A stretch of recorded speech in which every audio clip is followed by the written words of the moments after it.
Oh, I think we can start. So, good morning, everyone. My name is Cal Ferrand.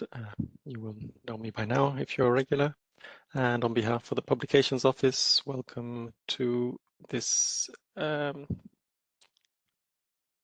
June session of the eSender workshop. So, as you might have noticed, we've adapted the names of these meetings we've had last year. Now we just call them eSender workshops. We have a mixture of technical and business issues, and we are having them 4 times a year. So we have a seasonal opportunity to keep in touch. Head of unit, Luca Martinelli, couldn't be here with us today. He's away. So I will be your host today. And the format will be a bit as usual. And if Panos, if you can share the agenda, we can just have a quick look. It's nothing, it will be very familiar for those of you who come often. But while people are joining, just a few housekeeping rules and how we're going to run the session. Again, no surprises, but so please keep your microphones off while we're presenting. We will have 2 presentations. I will do the business issues first, and then Yanis will cover some technical issues. That will take us up till midday, so 2 hours time. Then we'll break for 2 hours, and then we'll come back after lunch for the question and answer sessions.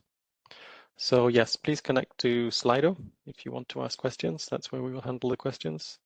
And Jenny has posted a link in the chat. We'll give priority to the Slido questions you ask first, but if they're too long, I think sometimes there's a limit. You can put them in the WebEx chat and we can try and catch them afterwards. But use WebEx if you can.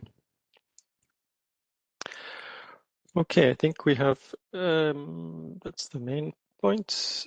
If you connect to Slido, because we will have some questions there for you to get us started. Make sure you're connected okay. So, Panos, if you could share the Slido, launch the questions on Slido, and we can see them.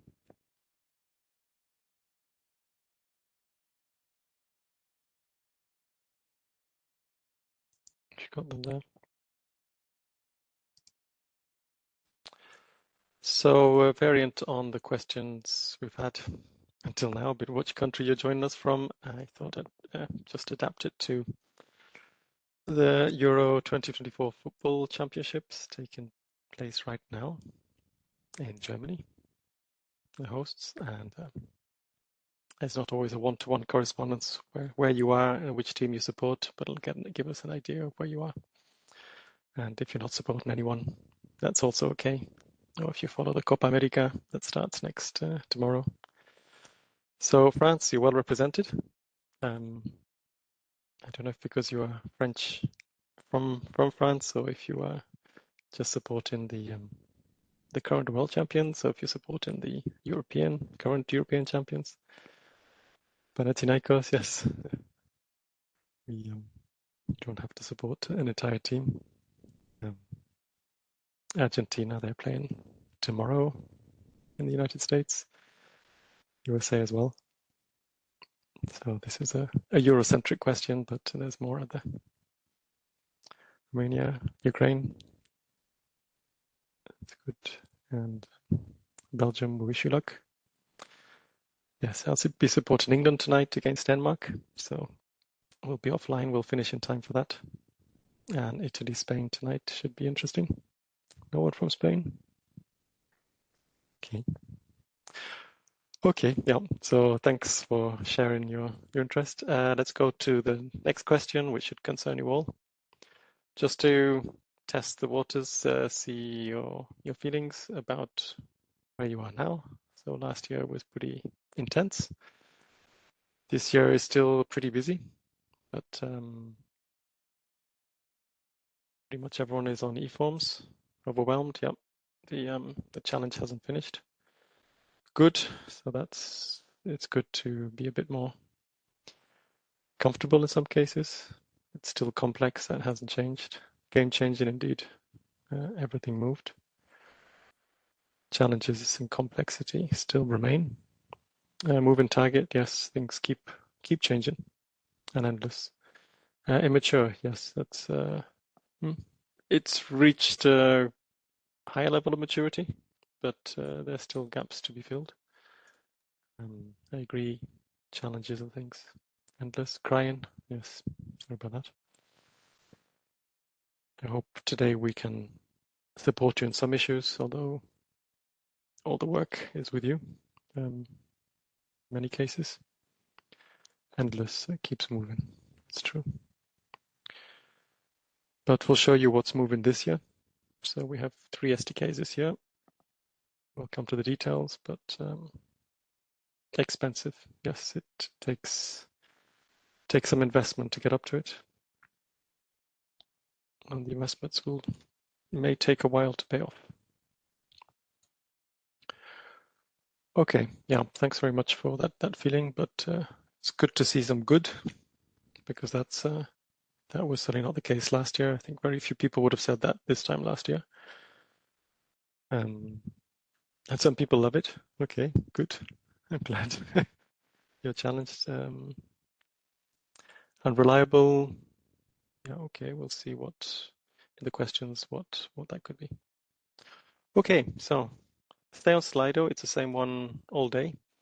So keep your tab open or your session open, so that you can ask questions later on. So we'll do the 2 presentations straight off, and then we'll tackle the questions. If we have a bit of time before lunch, we'll tackle those. If not, we'll handle them in the afternoon. So yeah, keep them coming, but we'll do that. Okay, I see a couple of questions now, but I would ignore them, otherwise I won't be able to present. So let me just share my screen.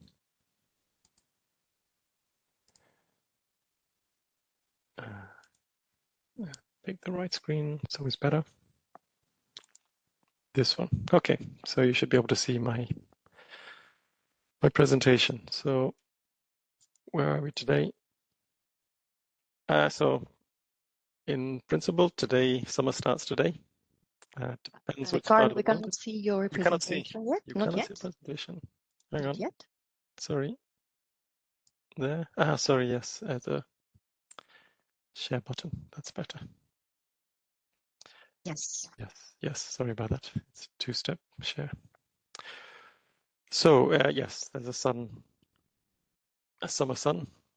Oh, this actually is a Uruguayan sun. Right here, just south of Luxembourg, it's still cloudy and rainy. We haven't reached much sun, but hopefully where you are enjoying warmer weather. And what I'll present today are the SDK lifespan and upgrades. This is probably by far the biggest business topic and operational topic that's affecting you this year. I'll tell you the highlights of what is in SDK 1.12, which is in release candidate stage. So the scope is very clear. And SDK 1.13, this is the October one. What is coming in there? A little bit more detail about that, and then some general information, operational, what's happening. So to dig in, this okay, this is just an overview of what you are using, which SDK versions you're using. So I picked out the last 30 days of notices. So in total, everyone has sent 66,311 eForms notices. That was last night. I guess this morning there are about 3,000 more, so roughly 3,000 a day. It doesn't quite add up. You are exactly 50 eSenders, at least in the last month, individual eSenders. So I know some of you are providers to a hub. So you don't show up here because it will be your hub that shows up. So we know the community is larger and the impact of SDK goes beyond the 50 who sent email, contact us directly. And e-notices too, those are our users at the publications office. There's about a bit more than 13,000 of them. So these are for the countries that have few or no eSenders. So Poland and Greece are 100% on e-notices too, which is hard work for them. They don't benefit from the platforms that you provide. So I can say we're very grateful that you were there. Otherwise, we'd have 10 times more users we'd have to deal with on e-notices too. And as you know, the forms are not easy, and the support you provide to your users is invaluable. And so you can see in the slices, the e-notices too. We moved to the latest SDK. Shortly after we release an SDK, we activate it on e-notices too. So that's what all the users are using. Of the eSenders, none of you are using SDK 1.11. Well, we have one notice from one eSender. So we can see, even though the SDK has been out for a couple of months, it takes you time to move to it, or maybe you don't need to move to it because you're going to jump to a later one. Or it takes time anyway to upgrade, even if your system is metadata driven or mostly metadata driven. We know it's not something you do without due care and consideration. So looking at the numbers, if you see the numbers between brackets, it's the number of eSenders on this SDK. It adds up to more than 50 because some of you might be supporting 2 SDK versions. So you, through the hub or through your users, you can handle more than one. You might show up more than one time. SDK 6, there's a few of you moving off it shortly. SDK 7 or SDK 1.7, sorry, and 1.8, by far the most popular ones. These are the ones which were available last year. So for the majority of you, you went live with one of these SDKs, and thanks to your replies you gave us when you registered, that's useful information for us to get a feeling of your migration plans. So this big chunk of people, which is more than half of you, actually I should say 1.6 as well. You're also moving up to 1.10.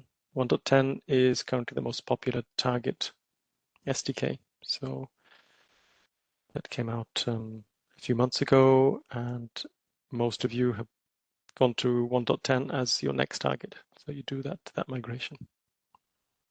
So most people tend to jump 2 or 3 versions in one go and concentrate the effort.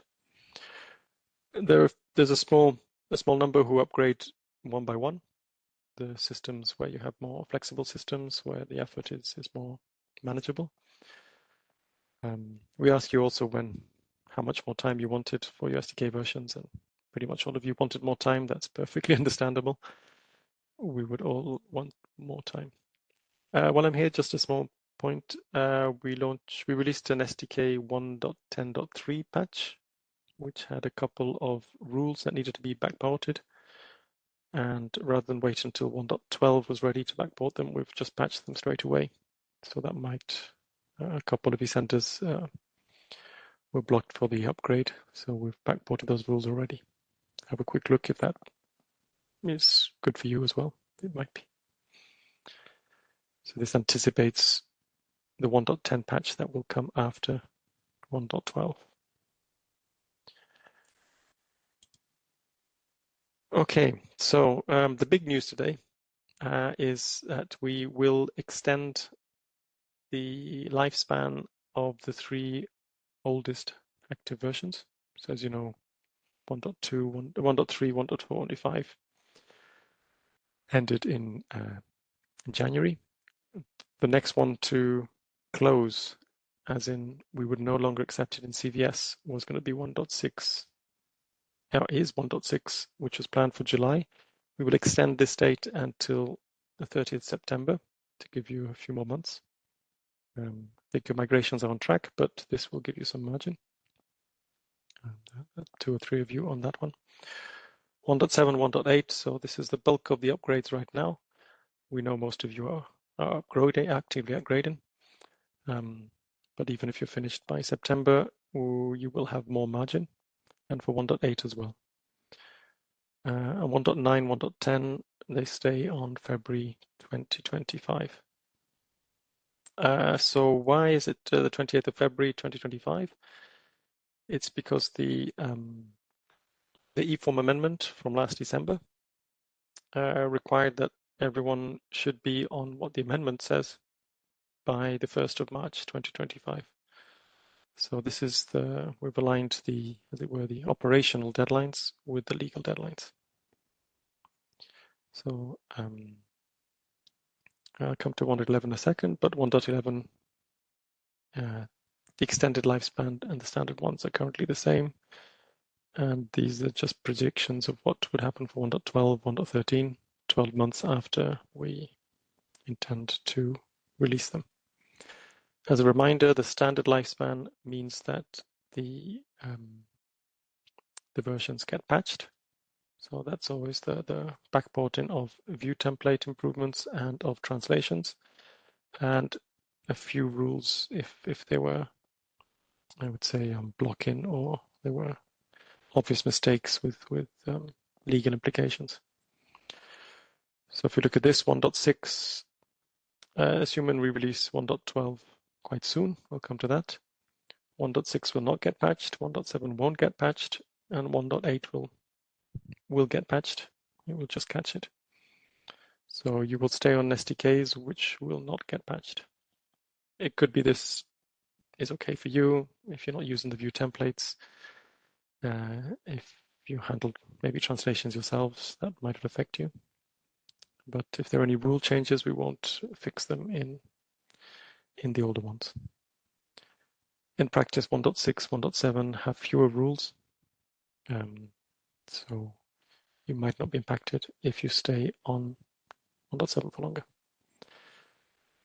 We have a page on developer docs which explains what an active version means, how you can check the active versions through CVS, through the API, and that is the master information, the CVS API, because that's a gatekeeper of your SDK version.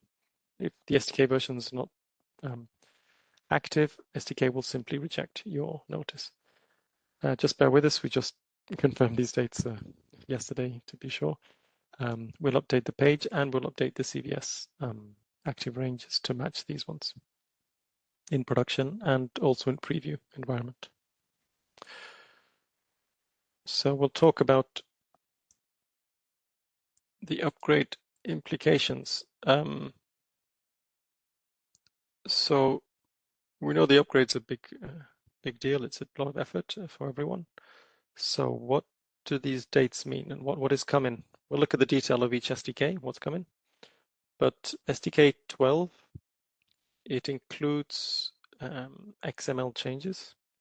For those of you familiar with the December amendment, there were lots of changes, but the big bulk of the changes added optional fields or optional forms. So there's 6 new forms, but they're all voluntary. There's no obligation to use them. So if you don't implement those 6 new forms, your SDK won't change fundamentally.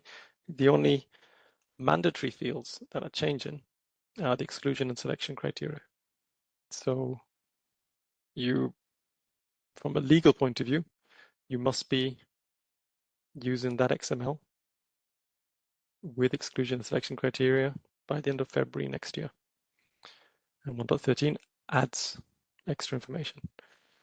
So a recommendation, we know that SDK 1.13, if it comes out in October, it only gives you 3 or 4 months to move to it.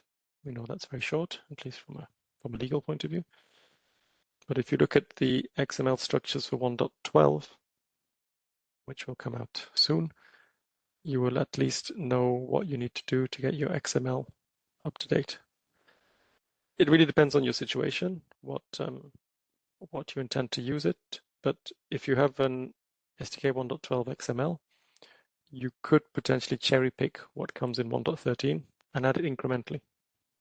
So imagine you're using the XML of 1.12 and you just add the IPI or the energy efficiency directive fields. You would add optional fields, and that would be XML that would be valid for 1.13. And then potentially you will add some of the voluntary forms one by one, if that's what's needed in your country, or if that's what you want to provide to your customers. You might never implement the voluntary fields if that's not what your platform needs to do. So although 1.13 will be very big, and we know it will be a jump to reach it, in practical terms, it depends on your situations, how much effort and what you need to do. So we might discuss this a bit later as the questions come through. One reason to provide more time for SDKs 1.7 and 1.8 is we know in certain conditions, the upgrade effort this year might not be possible in time. In principle, it is possible to upgrade directly from 1.7, 1.8 all the way to 1.13. If that's the path is possible. It's tight, but it is possible.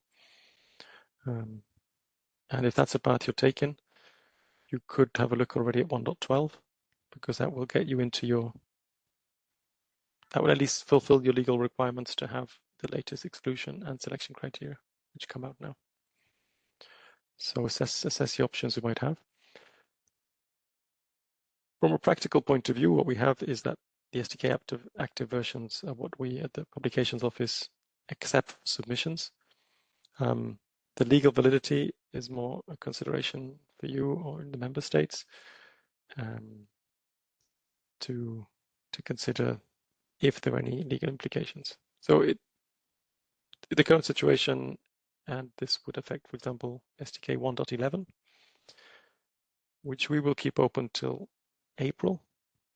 But from a legal point of view, you should really have moved to 1.12 or 1.13 by February next year. So you see there's a gap there. It's a little bit like what happened in October last year. So if you were sending all forms after October, it would be a similar sort of situation. It's less big because you're already on eForms, but it's a similar sort of case. Our recommendation is if you're staying on an older SDK version, say especially 1.7, which was relatively light on rules, have a look at your data quality, see if there are any rules that you could impose on your side, anticipating rules that will come later in later SDK versions, just to make sure that your notices are not have the basic information together. So see if there's things which we wouldn't be validating, for example, in SDK 1.7, but you could improve on your side. In terms of rules, these conditional mandatory, conditional forbidden rules, the bulk of the rules started on 1.8, a bit more on 1.9, 1.10, and 1.11 was, I would say, the last SDK version that had a significant number of conditionally mandatory rules that have been added. We'll see in 1.12 there are more rules, but some of them are improvements or much more incremental. So if you got up to 1.10 already, you will have the bulk of the rules, and it'll be a bit easier after that. Okay, there are probably other considerations out there, and it depends a lot on your case, but maybe we'll see in the questions what is coming up. So just a reminder, just to go up again. 1.7, 1.8 are extended till February. From 1.6, there are a few of you involved. You get a bit more time, but you're still fine. So basically, we're all looking at the end of February 25 as the general deadline. And then 1.12, 1.13 will live beyond that, also operationally and legal. So they will be your next targets.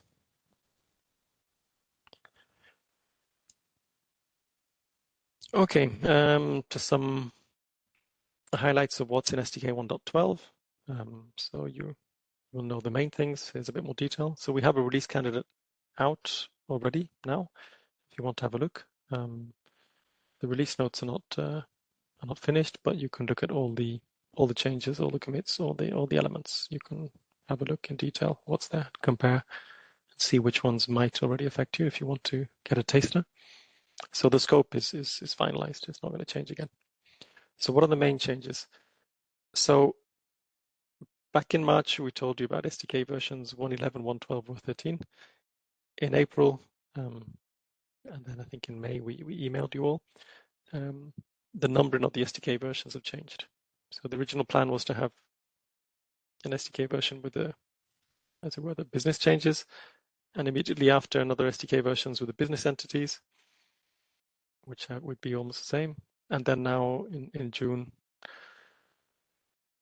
another release with exclusion selection grounds for subsidy regulations. What happened is 1.11 stayed as a business one, and the business entities have now joined this release.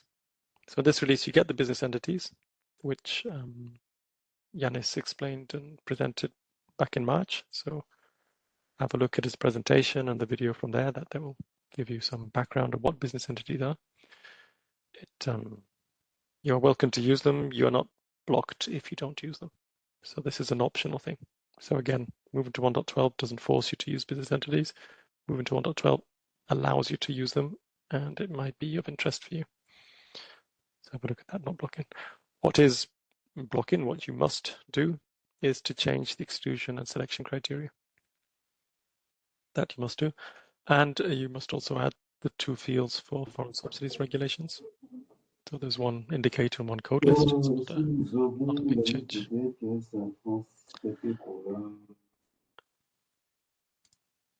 Okay, so these 2 exclusion selection grounds criteria and FSR, they affected everything, all the components. So we got new fields. Please note, this is the first time we are removing fields. And I just should check again. I think we're removing a code list, but that's not blocking if it's not used. But notice we are removing fields. So that's why the schema is particularly interesting for this one. There's new code lists, there's new rules that keep the things together. The notice type definitions for the screens, the view templates, the translation. So, but yeah, the schema, the code list, and the rules are the ones that affect you all. The other elements depends which parts you use. So that's the big, I would say the big functional change, a big reason for having this SDK. And that's what you need to pay attention to. IPI, we'll see in the end, has been moved to October. We'll see that in a second. In the code list, other things in code lists that have changed. So there were some eForms tailored code lists. So for example, eForms legal basis was used for the legal basis code list. We've got rid of them because in fact that subset, what was supposed to be a subset, a tailored code list, was the same as a parent. So we've just removed the redundancy between the 2. Possibly interesting for your users. There's a new, should click susp review change reason code. So when there's a change notice, there's a new option that your buyers can choose. Is to say this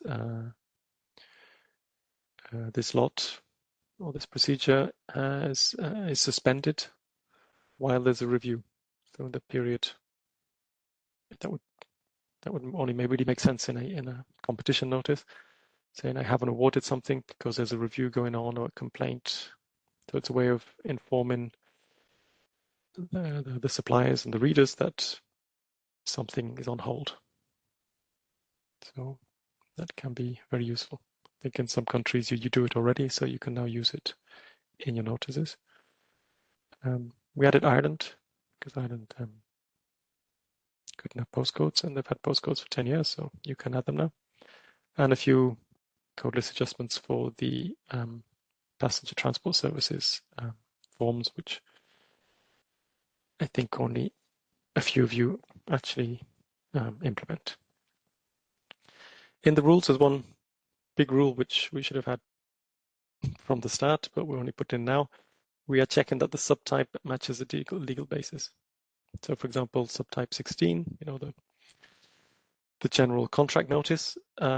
Today you could put any legal basis in and we published it. Doesn't make sense.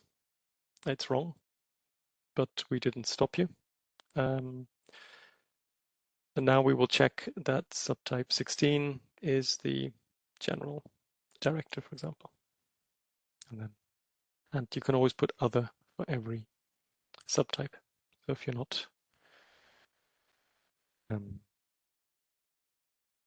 if you send in notices which are not actually subject to this regulation, there are a few cases, or there are a couple exceptions that allow you to do that.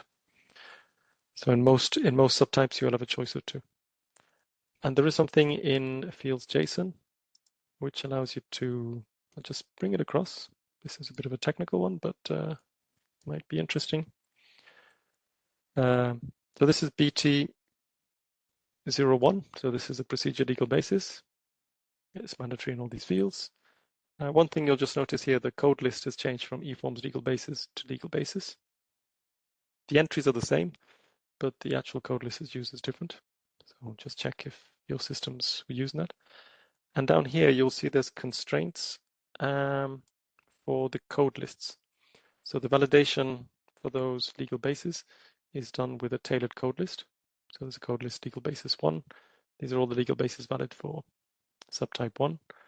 And you could use this information if you want to make sure the pull down list for your end users is limited to only the ones that are valid, just so they don't fill in something which later on would be rejected. But yeah, see if that's useful for you or not. Possibly your systems fill in the legal basis for your users, because your users will be using the transposed versions in their own language in your own national legislation, and maybe your system fills this in for you. So again, check what you're doing. But this is a case of a rule that wasn't there. And if you don't impose the rules and we don't impose the rules, some users might be put in the wrong legal basis. Could be a bit confusing. Anyway, there are a few other rule changes, but this was the highlight one.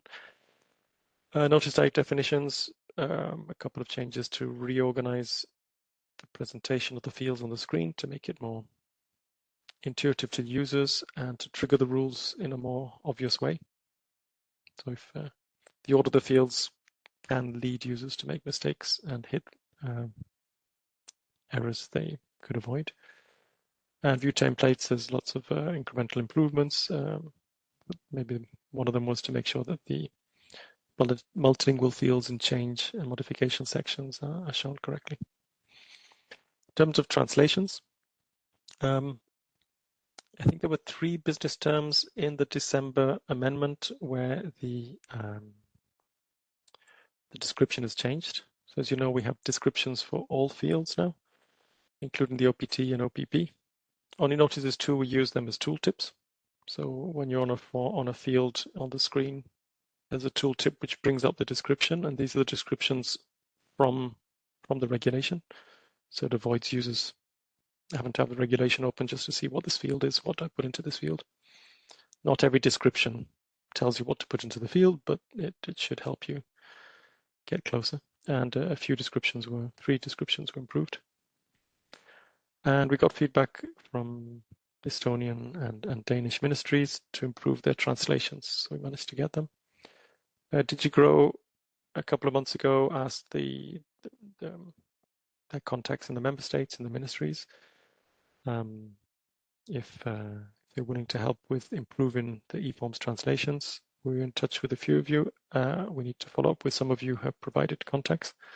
But if you are, as an eSender, you're also the ministry, please get in touch and we can try to also improve translations in all your languages. Translations, there's a few things to bear in mind. Those of you who share a language in another country, we have to make sure we put you together. So we have to follow up with some of you to put it in touch so we get a common language version, which isn't too national specific. So the meaning of a business term has to mean the same thing in every language. So we want to use language which is closer to what your users are using, but it shouldn't be so far that it deviates from the meaning of the original one. Or there are a few cases that can trip you up. The label talks about procedure, but in fact, if you translate it to say it's about the lot, or you say procedure instead of lot, the meaning will have changed. So we have to make sure there's a certain coherence in the text. And there might be some bits in the original English which are not so clear either. Anyway, get in touch if you want to be involved. And for translations, the idea is to have feedback by September, so we get them into SDK 1.13, and then they can be backported still. So that's the current situation. Okay, that's 1.12. Oh, in terms of timing, yes, that's important. 1.12 should be out, so we have announced it be out no later than the end of June. That's quite soon. So we are testing it. I don't know if it'll be out next Friday. It's a little bit tight for us, but it shouldn't be much longer after that. So bear with it if it's another a few days late or a week late. That might be possible. But again, look at RC1. That there's only a couple of things that might still change, some minor corrections. Okay. So 1.13. I'll take a little break. I was trying to imagine what it was going to be, and I thought of a baby elephant because it's a big one. So just a reminder of what's involved. So the information of what's coming has been there since December. There's an Excel here, which it's like, well, the Excel that used to be the extended annex is now has exactly the same content as the table in the regulation. So before we had the regulation table and we had an extended annex and they were slightly different. Now they're the same. So if you get to the Excel, it's the same one that was used for the annex. And Excel also has a tab with like track changes in yellow, so you can see very clearly what has changed. What has changed, of course, in the annex to the regulation. What has changed in reality is what's in the SDK. So as you know, a business term might exist in multiple fields at different levels. So this Excel and the regulation annex is a good guide, but it's not exactly what ends up getting implemented in reality. But you can get a very good overview that way. So what is in the scope? So the international procurement instrument, which was originally planned for now, has been postponed, partly because the implementing act that goes with this regulation hasn't been adopted yet by the Commission. And this influences, for example, the code lists which would be used, so the measures. So assuming that gets completed soon by other parts of the Commission, not our colleagues at DG Grow. It depends on DG Trade, on the Trade Directorate General. That should come in 1.13. In the case, we'll have the fields and see if at least we have the structures ready to go. It's 5 new fields, it's 3 new code lists, and they get declared in result notices. The other sectoral legislation which adds to eForms is the Energy Efficiency Directive, actually recast, which requires more information about what public buyers are procuring for energy efficiency.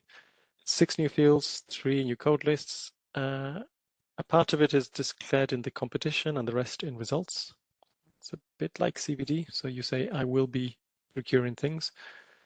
And then in the result, you say what exactly you procured. I bought fridges of energy efficiency level A+ or something. So that's the sort of information which will be required from public buyers to declare. And again, these two, FSR, CVD, they are forms of reporting right in the notice themselves. There's a link here. So our colleagues in the Commission and DG Grow are writing guides for each one of these things, of these changes, which allows the Commission and the Member States to consult and agree together to make sure that we're all on track before we implement at the Publications Office. So if you want to see what's coming, the guides have a good summary of the fields involved, the rules involved, and some consideration of what's going on. So this helps all of us because it's easier to read than read in just an Excel or a table.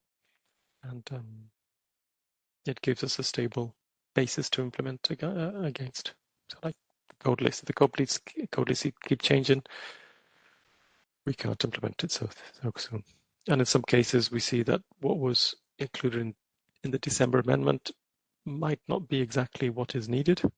So there's sometimes a few adjustments in the final version. So again, those are those two which are there. And then we have the 6 new voluntary forms. They're called E because they were in the extended annex. It's a little bit confusing now because they are E forms. So we tend to call them voluntary forms. So they're voluntary E forms. So they're covered by the directive now, by the eForms regulation. So they have a legal basis for the structures. And now we have to implement them and make them available for member states or eSenders who wish to publish. There's no obligation. So none of these forms are mandatory, but you may find that they're very useful in your country or your clients want them. So I'll go to the 2, 3, 4 because these are the easiest one to understand. So there's a planning notice, a competition notice, and a result notice. Generally, these would be used for below threshold notices. So in some countries, that's a plan. What you publish nationally and what you publish at a European level would actually be using the same schema or something along those lines, so that your structures of national and European notices are the same, and you would be able to publish on TED your below threshold ones, or simply use the same schema. That could make life easier. So the planning one is very similar to the PIN only. In general, these 3 forms will be based on the general directive as a basis. So for 1629, who you probably know very well by now, the subtypes. And in terms of schema point of view, we would always be using existing fields. None of these voluntary forms add new fields. They just use what's there. In some cases, a fewer fields are involved. And at a first look, we see that there are fields which will have to exist to cover different cases. So we might take the Directive 24 form as a basis, but we would have to add concession fields or defense fields which don't exist in Directive 24. So there would be more like a maximalist notice, which could handle more variety of cases. Then the rules would have to be much lighter. You wouldn't be able to impose rules that were limited to one directive, and there will be cases that, from our point of view, we won't be able to stop inconsistencies. So if you fill in a defense field and you fill in a concession field, that normally shouldn't happen, but we cannot stop it because we won't be able to know what you're trying to do. So there will be relatively loose rules for those 3. And it'll be a bit similar to the other ones as well. So E1 is a pre-market consultation. So looking at the fields, it has a mixture of the very light pin profile, 1, 2, 3, and the pin only 5, 6, mixture of existing fields. Contract completion at the other end of a procurement process. Actually, it's beyond procurement. It's the end of when the contract ends, when you want to report what you actually did in your procedure. It's quite similar to result because you are reporting on what was the result. Has a few more fields and a few fields less that are required to be filled. And here the biggest change and probably the most complex thing that's come in this SDK 1.13 is a review section, which you'll have seen was at the bottom of the Excel with 16 new fields and 4 code lists. So this is the section which talks about complaints, reviews, all that process of remedies, which you would add as an optional part. to your contract completion. So the review section was originally planned only in the contract completion. In December amendment, we see that the review section becomes optional. It can be added to all result notices. So the structure of result notices will be extended. The existing ones, all of them, will have a new chunk of fields, which allows to publish information about reviews related to results. Again, it's optional. You can continue using send-in subtype 29, never fill in review. It's no change for you. But if you need it, if you want it, that's something that will come with 1.13. So the review section is it's been discussed to clarify because it's a whole new area which hasn't been handled by the forms until now. And then E6, which stuck in last year. This is just to allow the Defense Directive, the 2009 one, to also have contract modifications. It's not contract modification not foreseen by this directive because it's 5 years older than the 2014 ones. But people would like to make contract modifications, make sense. So it's pretty much going to be a clone of the general subtype 38. It's very similar. Again, we're going to use existing fields. So if you look at all of this, all these fields that are going to be added, or all these forms are going to be added, are all optional fields. These voluntary forms, in all cases apart from review, will be using existing fields. So your XML schema will be the same. The IPI and energy efficiency have new fields, but they're optional again. So from a schema point of view, a 1.12 schema, I won't say 100% because we haven't implemented yet, but from what we can see, a 1.12 schema would also be valid for 1.13. It could be in 1.13, then we might add a few rules. So you might have to add some rules to make your 1.12 XML be valid for 1.13. Yeah, there's one set of rules we have in mind is to make sure that the procedure type matches the subtype. So that if it's an open procedure, if it's restricted, they're only allowed under certain directives. So we would check that there's a consistency. Today there's no check. You can use a wrong procedure type under certain legal basis. We'll make sure that consistency is made. But okay, if you're making sure the field are filled in correctly and you're only offering the valid procedure types anyway, you'll be fine. So that's what I was talking about the XML schema between 1.12 and 1.13 and how all of this is optional. But you might very well want to do them, that's for sure. Certainly IPI and energy efficiency, you will very probably want to provide that to your buyers. Okay, so that's a little elephant. Not long now. Okay, a bit of housekeeping for you as eSenders. If you can, I think most of you know this, but we still see some questions or some cases coming through, so just a reminder.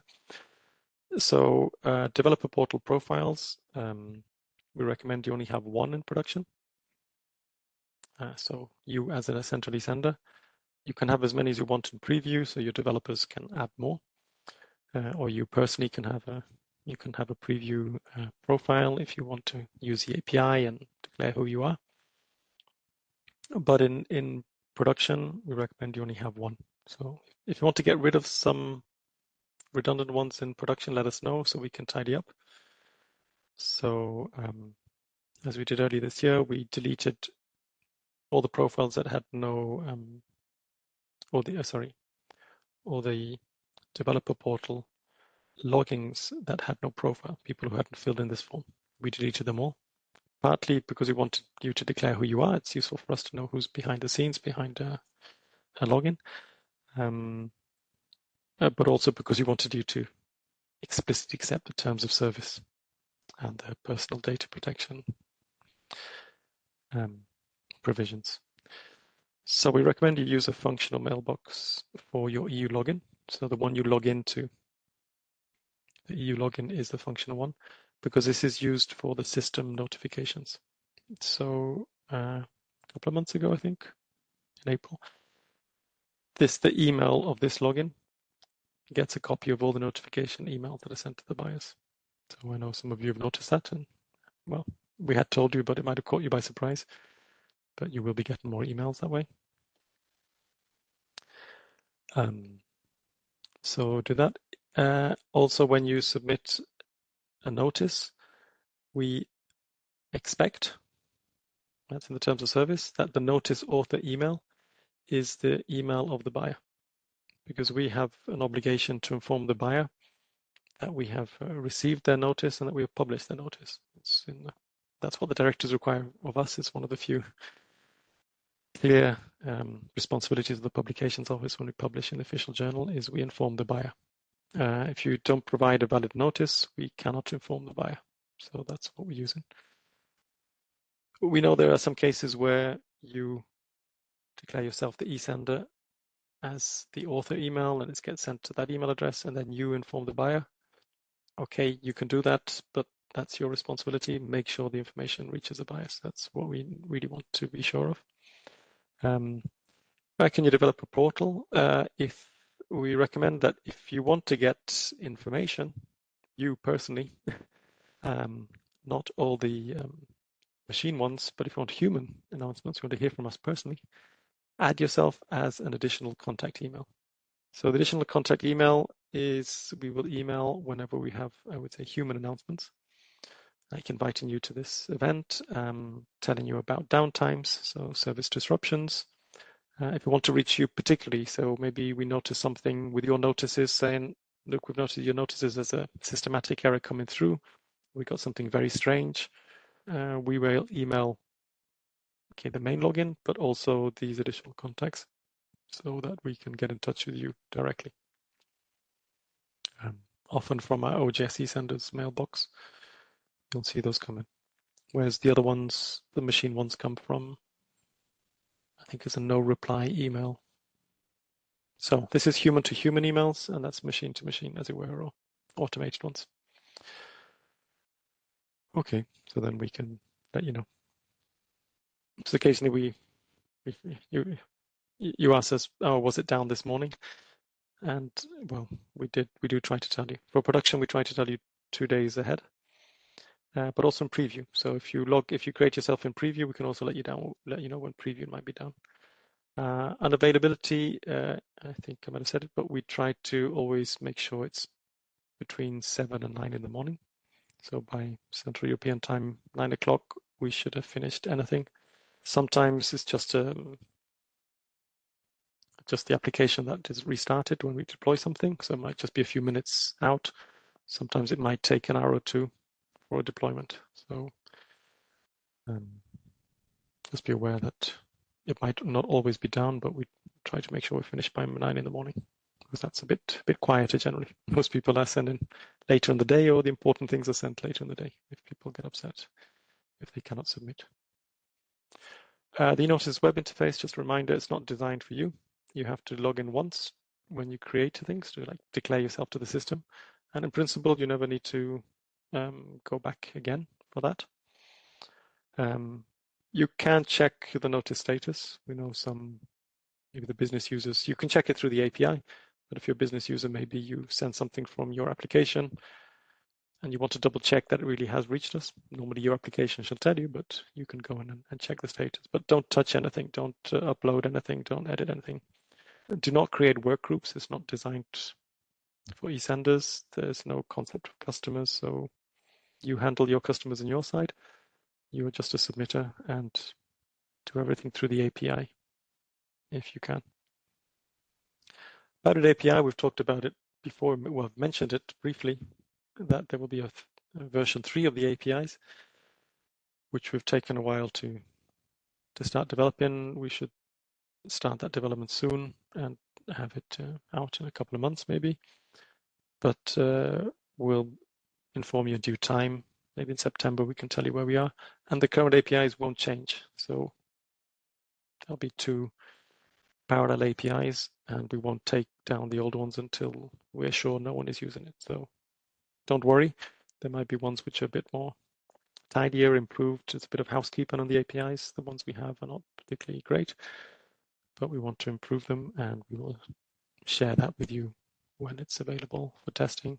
And then when you get the opportunity, you move up, and at some point, we will deprecate the old ones. Okay, almost finished. Just for information, so did you grow in the XEP group? So it's the XEP group on e-procurement. It's mainly from the member states. It's more of a bit of the policy things, but also the implementation.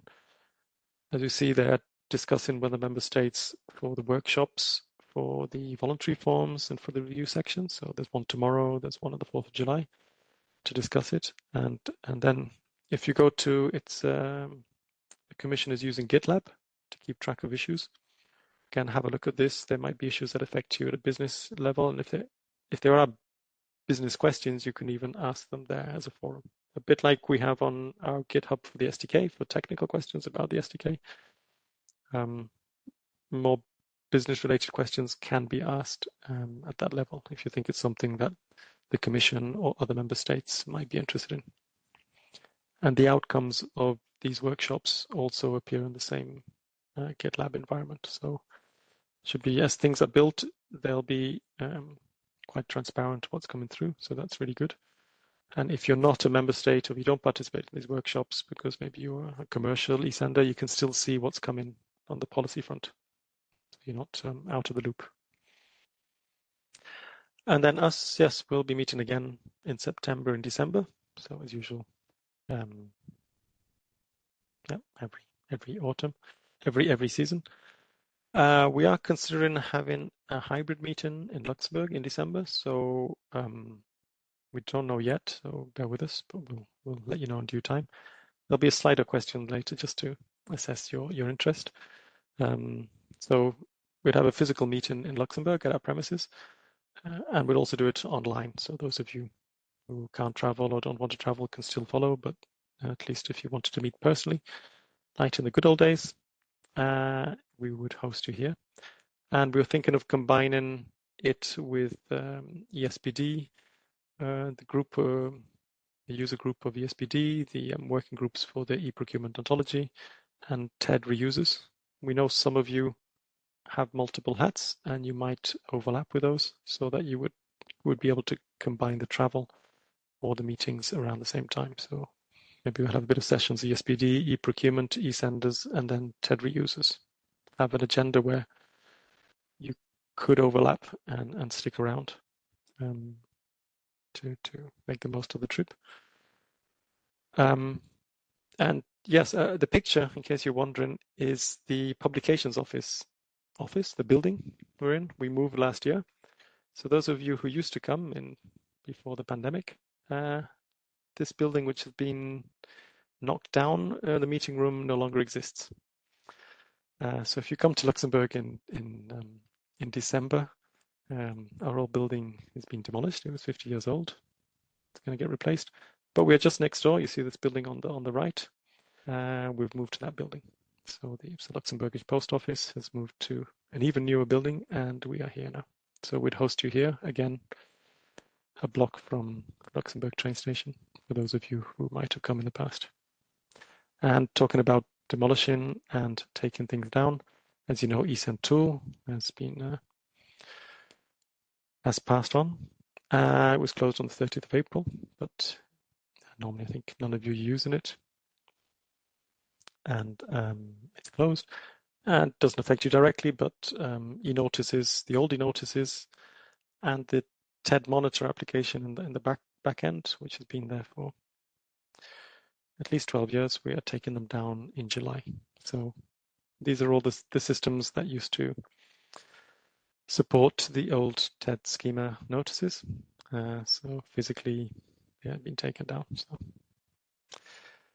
thanks to all of you who have been on that schema for all those years. I'm still a rookie compared to many of you, but a certain feeling of at the end of an era. So we're moving on to new things.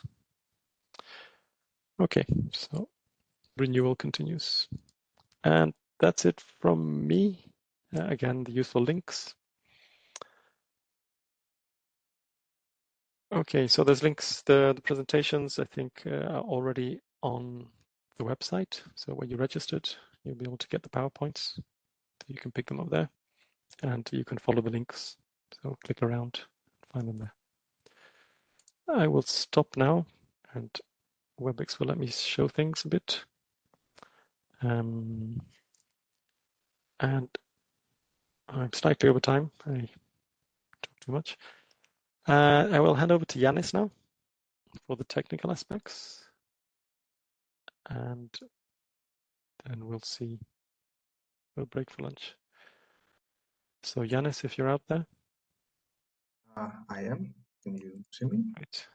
I'll let you share. Yanis. Hello, everyone. Give me a second to share my screen here.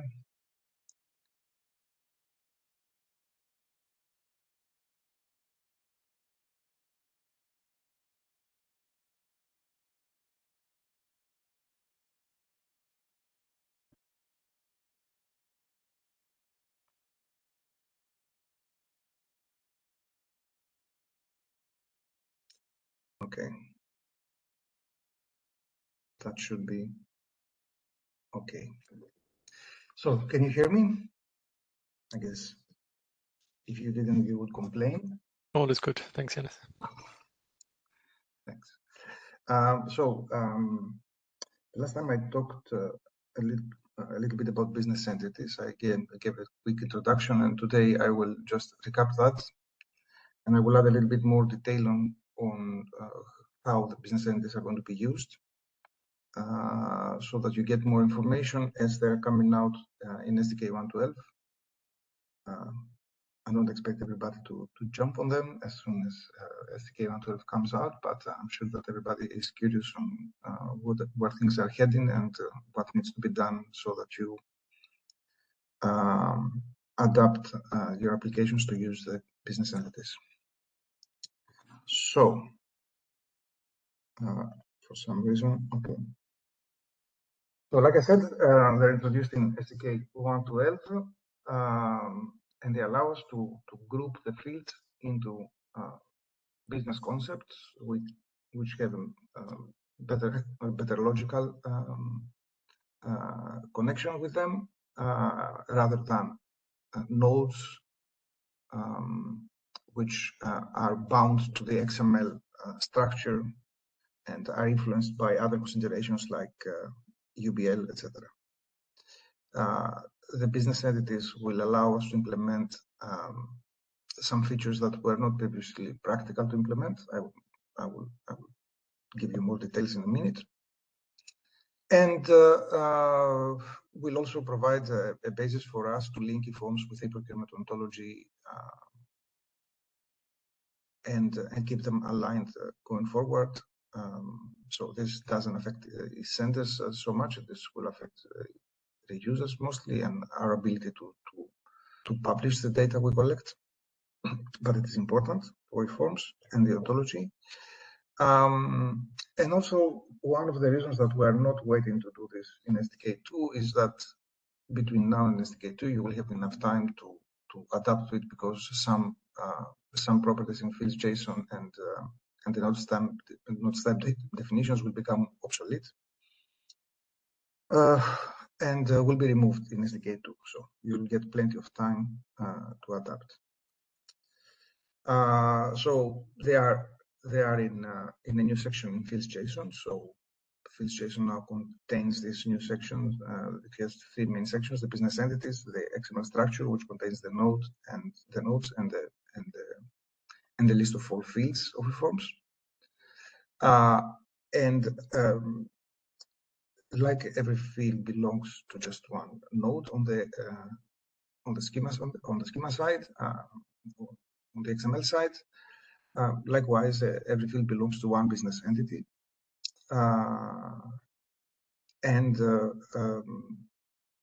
For identifying the instances of different business entities, for the ones that can repeat, we use, of course, ID fields, and one of the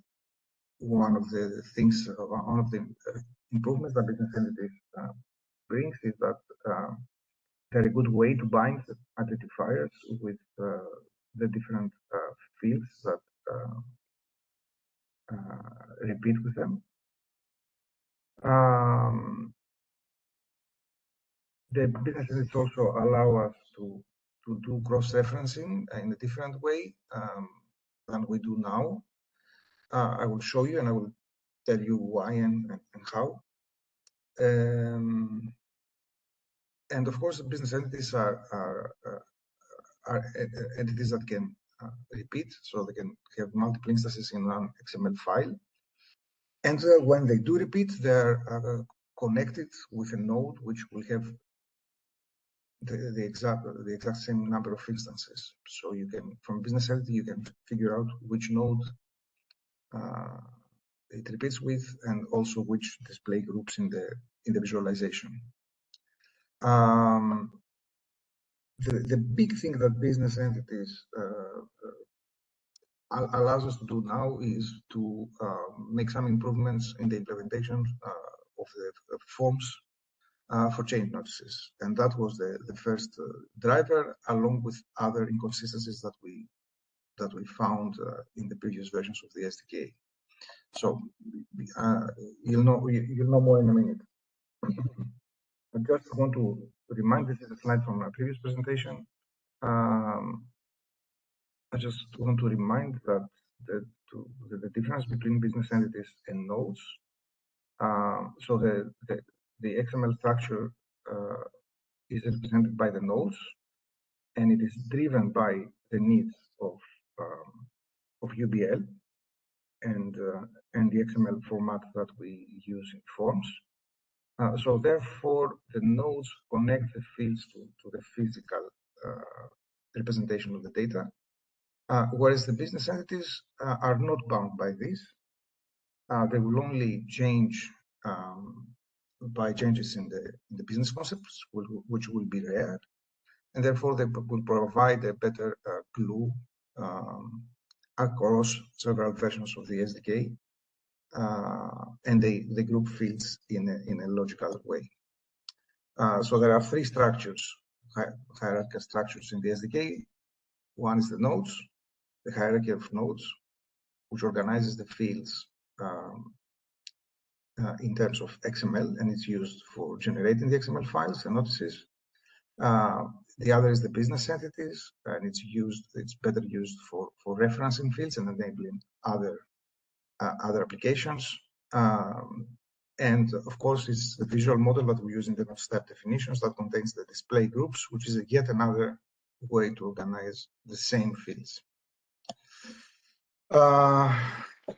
Now, like I said, okay, they're linked to a node, and they provide information for instance identification, provides information on how to identify them in change notices.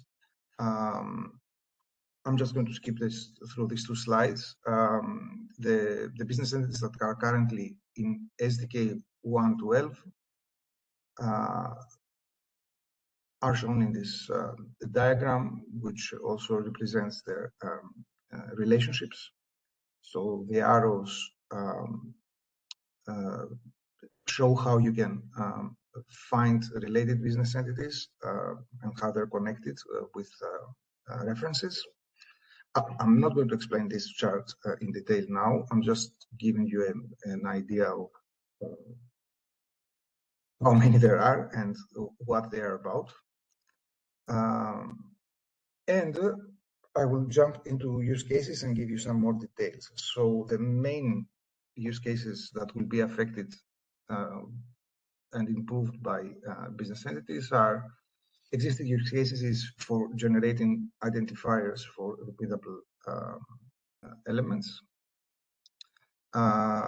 for cross-referencing using IDRF fields, and a new use case that was not practical to implement until now, and we hope that business entities will make it simpler for you to provide a good interface, is change notices. So let's start from the change notices. I think that this is the most interesting. So here's the situation that it will help address. So imagine that your application at some point tries to generate a form for filling in a change notice. Of course, some eSenders hard code this, but for people that hard code this, the logic is still the same. For people that have metadata-driven applications, things are easier. But the problem is the same. The application tries to generate a form for filling in a change notice. And basically what you would like to do, I hope, is that you need to help your user fill in the change section, because its change notice contains a section that summarizes all the changes that went into the change notice. So it would be nice if you could make it easier for your application to automatically fill in this section by tracking the changes that the user is making, and allow the user to review it and providing additional information like descriptions and reasons for its change, etc. So in order to be able, for your application to be able to do that, it must somehow be able to infer which section has changed from the field that was modified. So if the user changes a field, the application knows which section has changed. It creates an entry in the change section, and the user doesn't have to figure out and review all the changes and figure out what happened. And this should make life easier for the user of the applications. So before business entities, this was not possible, and any solution would have to be hard-coded and maintained manually. This, of course, applies to our own eNotices too. We don't have a solution for this eNotices too currently. So with the introduction of business entities, this is the way this will work. It looks a little bit technical for some people in the audience, but bear with me for a minute. I'm not going to be terribly technical. So every field, like I said, belongs to one business entity, and it points to that business entity with a business entity ID property. So the business entity is a property of fields. And then every business entity has among other information that it provides, it has a property that is called change identification. And in there, it will show you, maybe I can use my pointer, although it's not going to be very helpful. In there, it will show you, will tell you whether or not changes in this field should be identified in a change notice or not. So for some fields, you must enter an entry in the change notice summary for the change. For some fields, you don't have to. So this field will tell your application whether it should enter an entry there, whether the user is expected to enter an entry there. Then there is another property here, which is called useInstance identifier, which will also tell you if the first one is true.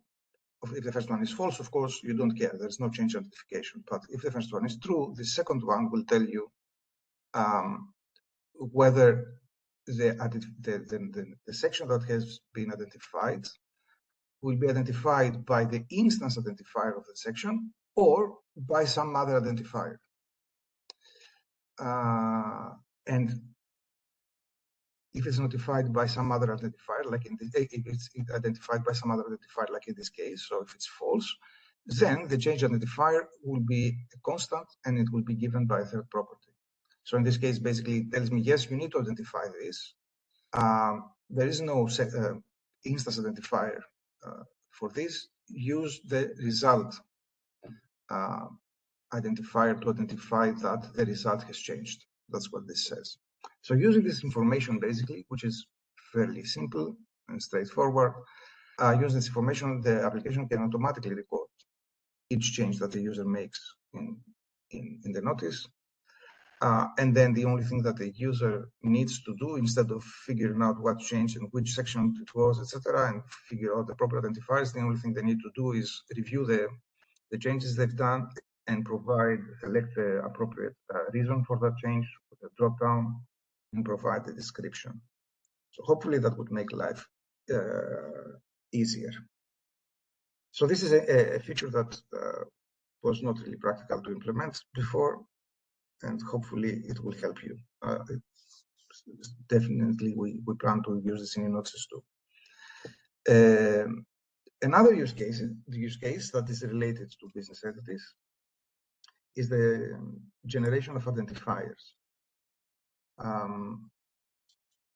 Before I go on, I will ask Carl to verify that everything is all right. Yes, that's good. Thank you.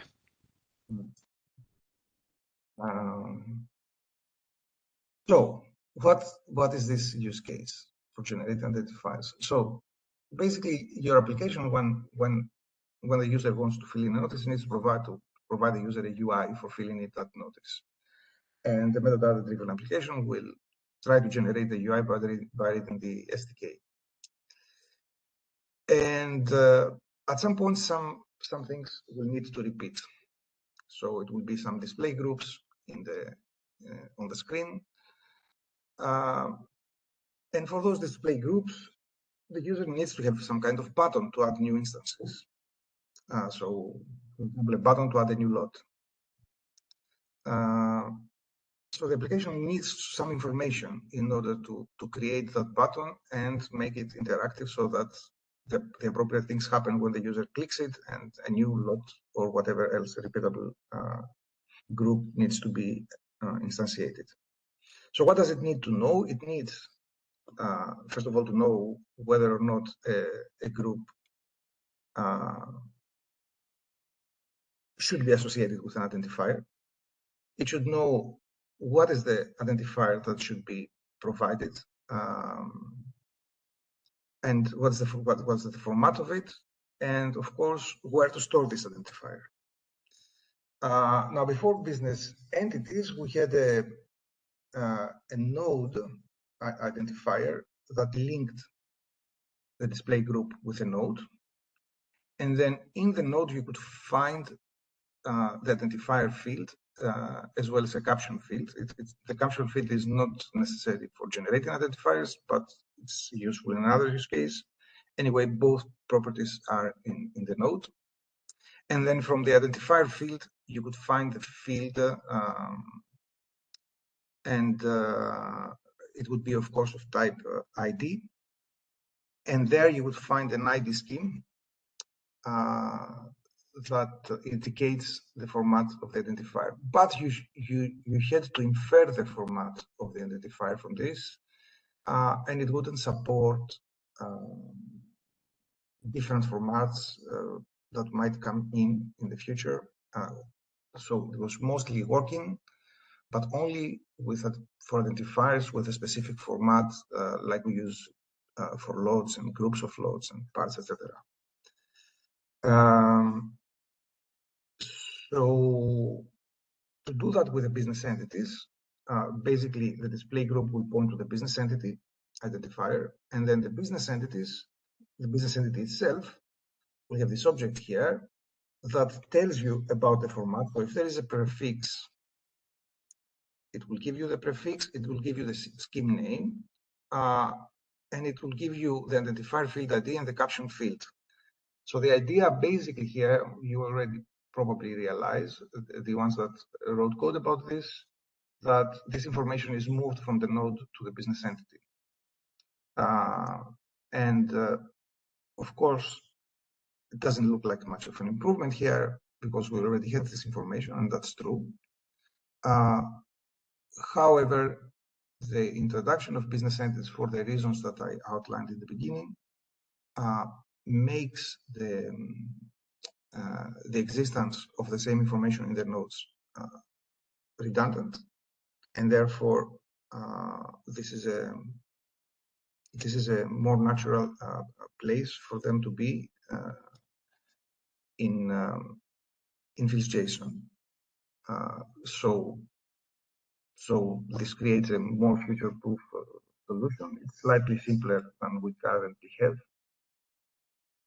and overcomes the limitations like we cannot introduce new identifiers, or we cannot reference. You will see in the next use case, we cannot reference identifiers that are not of the specific format, etc. The only point that you need to remember about this is that at some point in time, before we go to SDK2, you need to switch from using the past methods to going through business entities, because the ID scheme and scheme name properties of these fields become redundant and will be obsolete until SDK2, and in SDK2 it will be removed. But I guess you have time until then. SDK2 will not come before the beginning of the next year. So there is time for you to make the switch. The third use case is for cross-referencing. And also there is a solution for that now, but doesn't cover everything. So what is cross-referencing? Now, your application again tries to generate a user interface for filling in a notice. And as it goes through the fields that it needs to put on the screen, it finds a field of type IDRef, which basically references an identifier in the notice. And what the application would like to do is to restrict the values that the user can enter in the field to the values that will be accepted during validation, and also to help the user find those values, select them. So, for example, you want to reference an organization. You want to know which organizations can be referenced and provide an easy way to your user to select them. And this not only makes it life easier for the user, but also avoids validation errors later. So in order to do that, the application needs to know which fields can be referenced by the IDRef field. It needs to be able to figure out where to find a user-friendly caption so that it doesn't restrict you to the identifier itself. So, for example, referencing an organization, it will be easier for the user to see the name of the organization rather than the identifier org-001 or 205. So you need a caption that in the case of the organization would be the name of the organization, additionally to the identifier itself. And then, of course, if it knows which fields it needs, then it can collect identifiers and their captions in a combo box. And bear in mind that some IDRef fields can reference several different types of entities, and therefore it's not just one type of entity that your user interface should display, but several. Give me a second. Okay. So before business entities, basically there was an ID schemes property in the IDRef fields. And there we would give you this identifier like you see here for group of lots or lots. And then using this list of identifiers, you would search for the fields that are of type ID and have an ID scheme pointing to those identifiers. And then by finding these matching identifier fields, would collect the values and display the combo box. Additionally, and I forgot to type this in the slide, for the user interface in the display group, we were pointing separately to a node where we could find the caption. So it was fairly complicated with the information spread out in several places. With business entities, this is going to be simplified. So basically the field provides a list of the reference business entities. So this one, it tells you which business entities it references, it can reference. And then the business entity will give you all the information for the identifier. So you get your caption field and the identifier field. You don't have to go through nodes or multiple points in your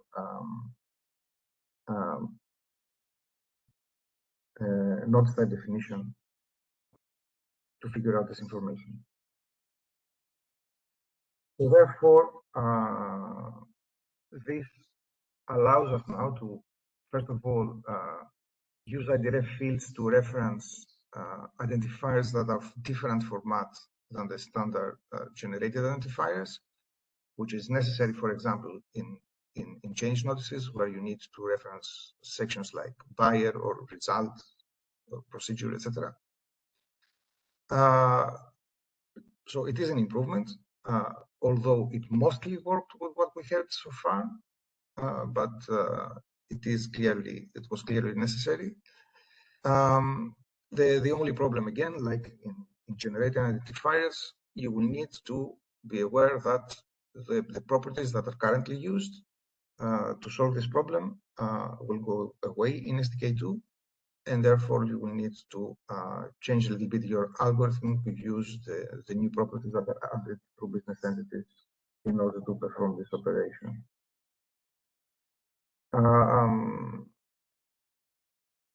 So, okay, in the future,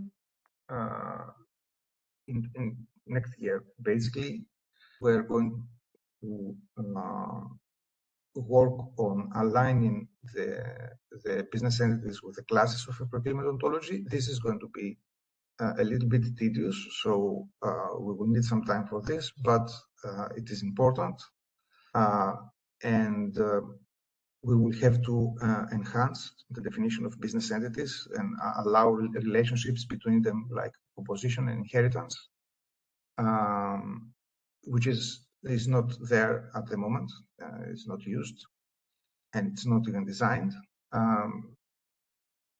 But this will allow us to have business entities that are more granular and have a direct relationship with the definition of all the business concepts that comes from the procurement ontology.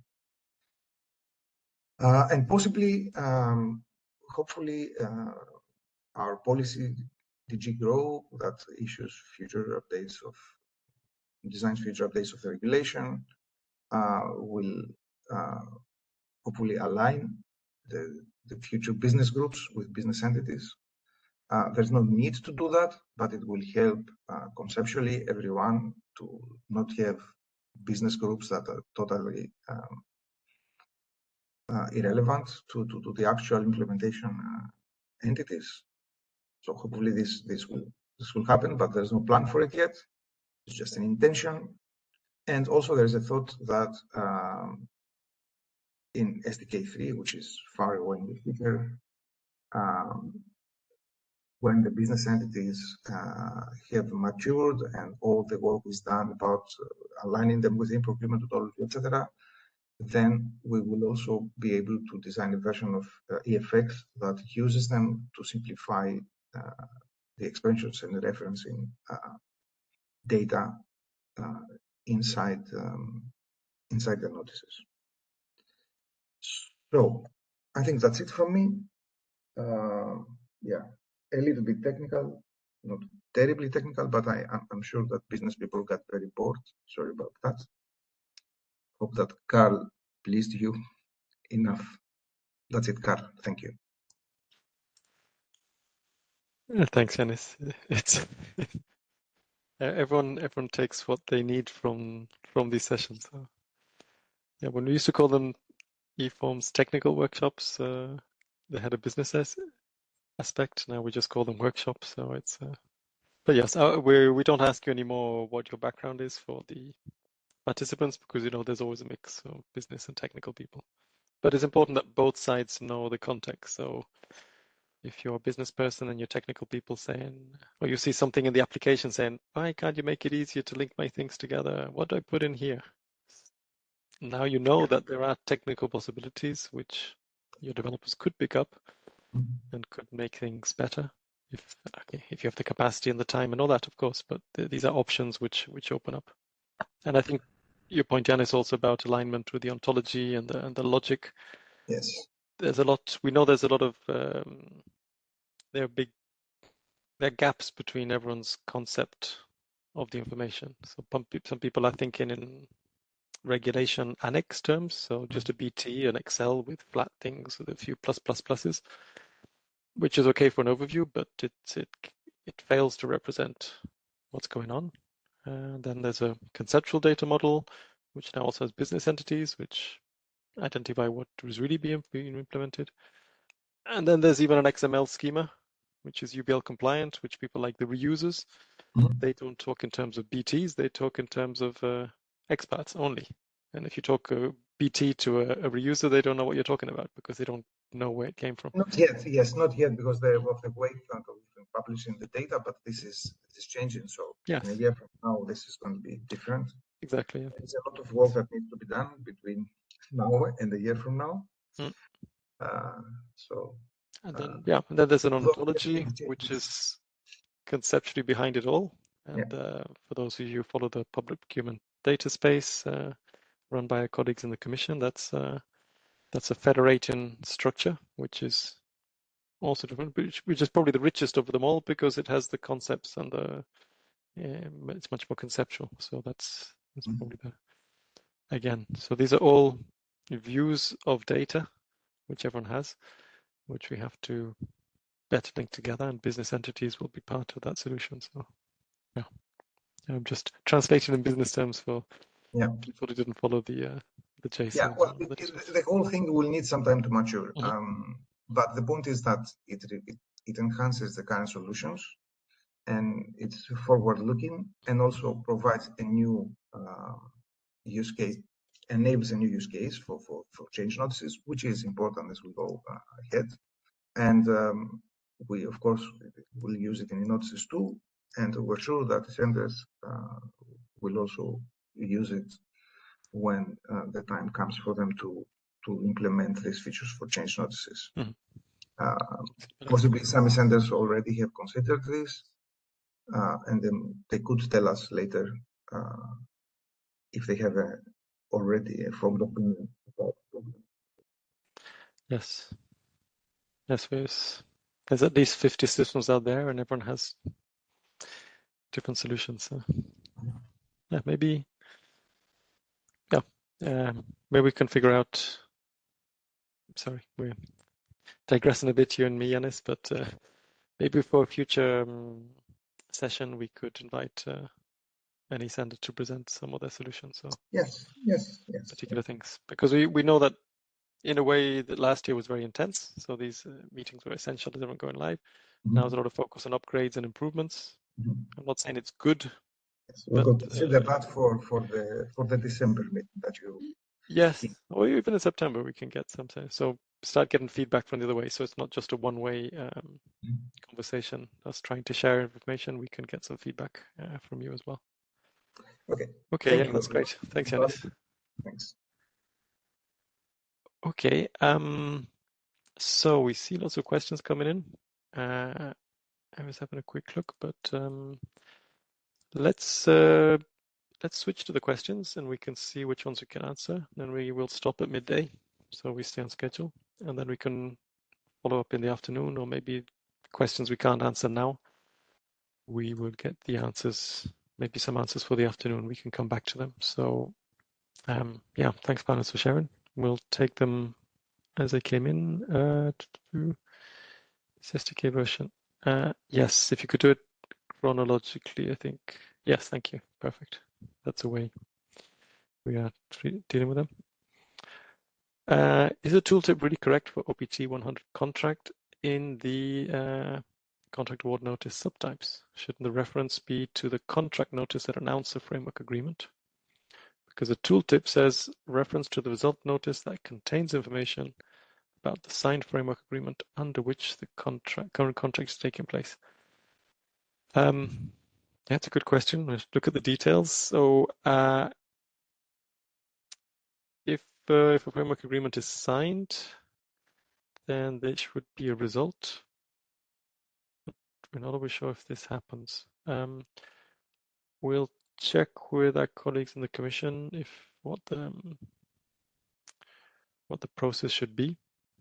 It's more how to fill in the what is this field used for, and then the tooltip could be more specific. So it's an OPT, so it's something we added. Often the OPT are technical fields to link information together. So we should check the meaning of that. So possibly you could make it optional. We'll have a look. Okay, we'll come back to you about this one. Yep, so thanks. Move to the next one. Are we any closer to have a stable release of the SDK so that the maintenance is limited to updates in nuts and CPVs? Well, yep, this would be, it's a bit of a dream. It's true that TED XML after a few years became more stable. From a business point of view, I can say that there's always going to be amendments to the eForms regulation. So there's some regulatory drivers. I see Matt Christopher from DigiGrow and the Commission might have things, but yes. I just want to say, indeed, the times where we had an implementing regulation like the old forms, and then we did touch them for 10 years, those times are really over.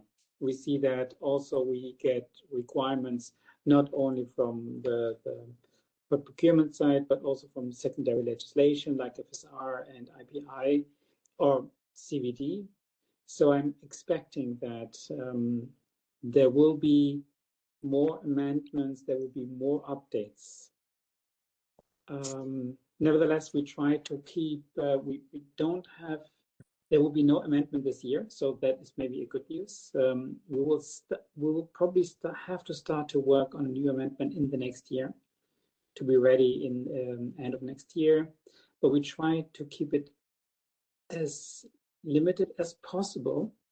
And also, we would like to use, starting with the next amendment, to clean up things that we have currently in the annex to make it maybe even simpler. So we want to improve the system overall so that they can be easily used. But it will not be only nuts and CPV codes, there will be other changes also. Yes, nuts. Oh, I forgot to say, 1.13 will include nuts 24. So a little bit late on that one, but it will come in SDK 1.13, nuts 24, which actually came out in January. So I know some of you might have been waiting for it, and some of you might be impacted by it. So bear that in mind. And CPVs are not planning to change in the foreseeable future. I had a few other cases I think that we would change. There's improvements we can do for the SDK. So one thing we've postponed, but we started discussing is how to improve how unpublished fields are handled. So simplify that, because today it's way too granular and it has too much information and it's very noisy for users if they want to unpublish fields. It's only a few hundred cases, but we shouldn't overwhelm the schema. We could simplify the schema a bit for that. Other changes, just to better data quality, so improve the rules, improve the messages of the rules, the logic. That's complementary. Some code list change, they're very simple. Croatia changed currency, so the currency list has to change. I mean, it's technically trivial, but it's something that we need to have.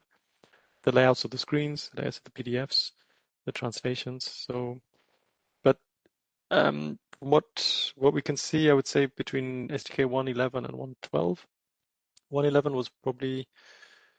was pretty much the last SDK where we added rules. So the sort of the last of the conditional mandatory, conditionally forbidden fields.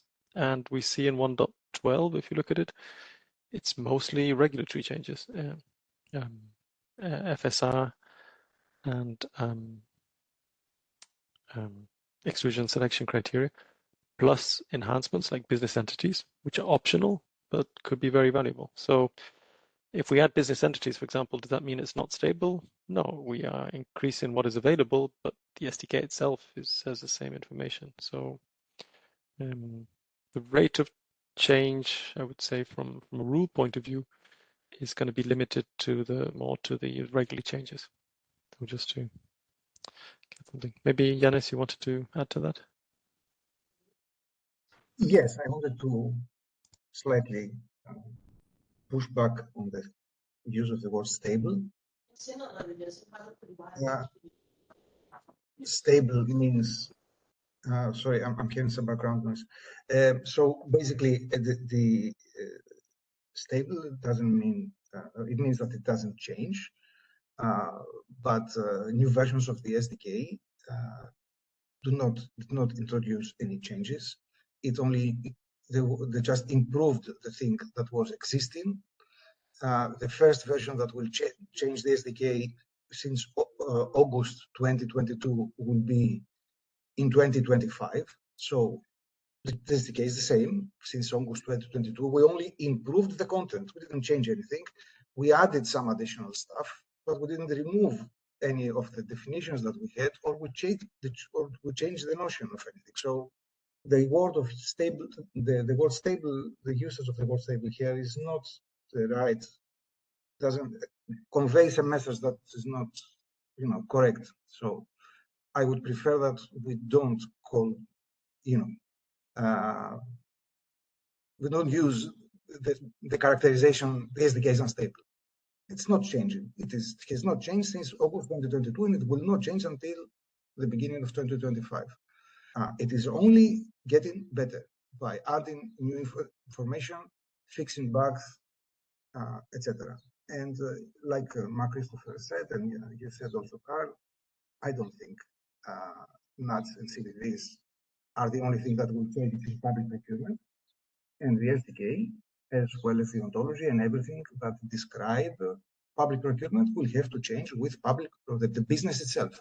Okay, the business will keep changing, and yes, they will change. It's never going to be nuts and CPVs only, I'm afraid. And also, just one more point. You said earlier, Carl, that the XML was stable. Well, it was so stable that we had to create eForms, all right? So that's my, perspective on the stability of that XML. Yes. If it was stable, we wouldn't have to create eForms, right? We would have been able to express all the changes in the business domain without starting from scratch. Yeah, that's yeah. I think maybe the word stable is it can be interpreted as the need to upgrade. So I understand the situation. So not so much the SDK, as the situation changes, so we force people to move. So that's what this mean, but I'm just a little bit trying to push back politely on the use of the word. This word does not, does not express the reality, and it's better to be avoided. Yep. Okay. So yeah, maybe. Thank you. Yeah. Could we have less need for upgrades? Yes, I guess would be the question. Whatever it implies for everyone. Okay. Yeah. Thanks. So, but I just hope. I think as SDKs come through, they will be more useful. So that's improvements. Okay, the end of life for SDK 1.7, I think possibly this was asked before I presented, but SDK 1.7 is now going to be 28th of February. So that's answered. The next one is important. So indeed, 1.11 is a particular case.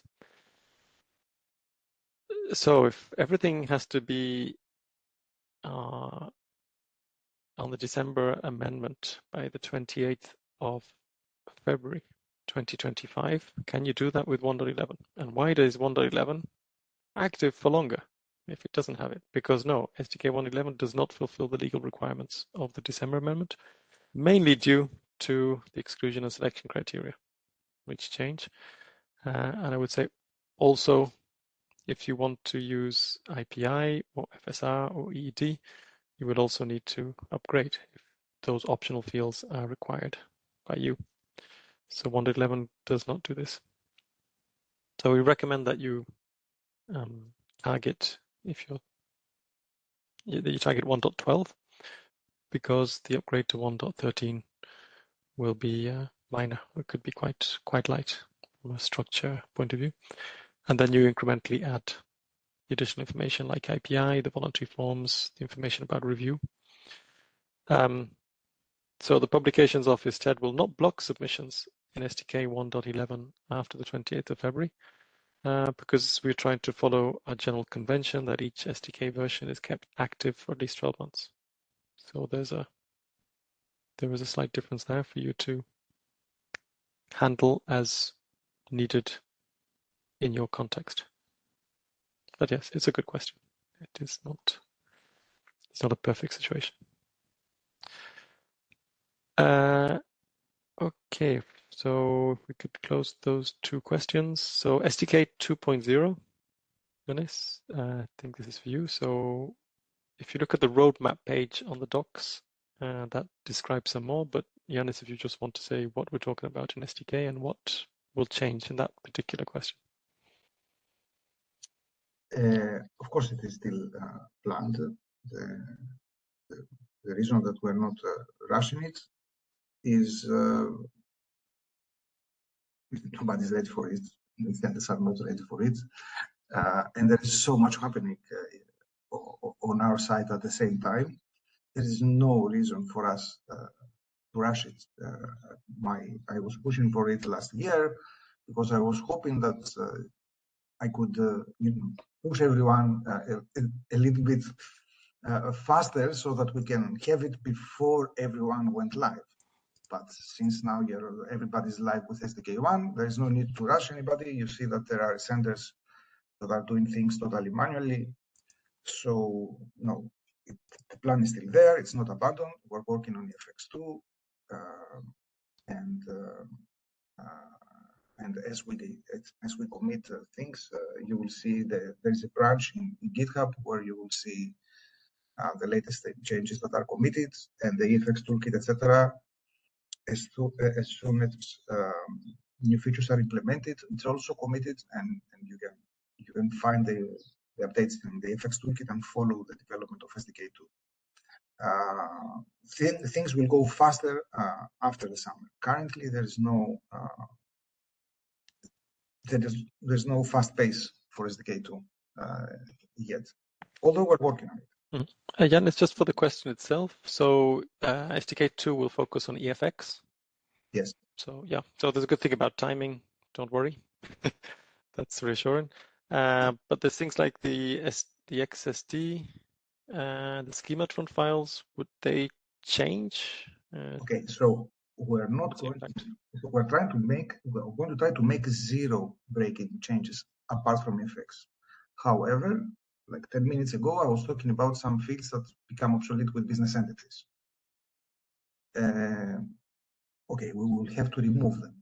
There's no need to wait another 5 years to remove those fields. Nobody should use them. There is enough time. That's one of the reasons that we are introducing business entities a bit earlier than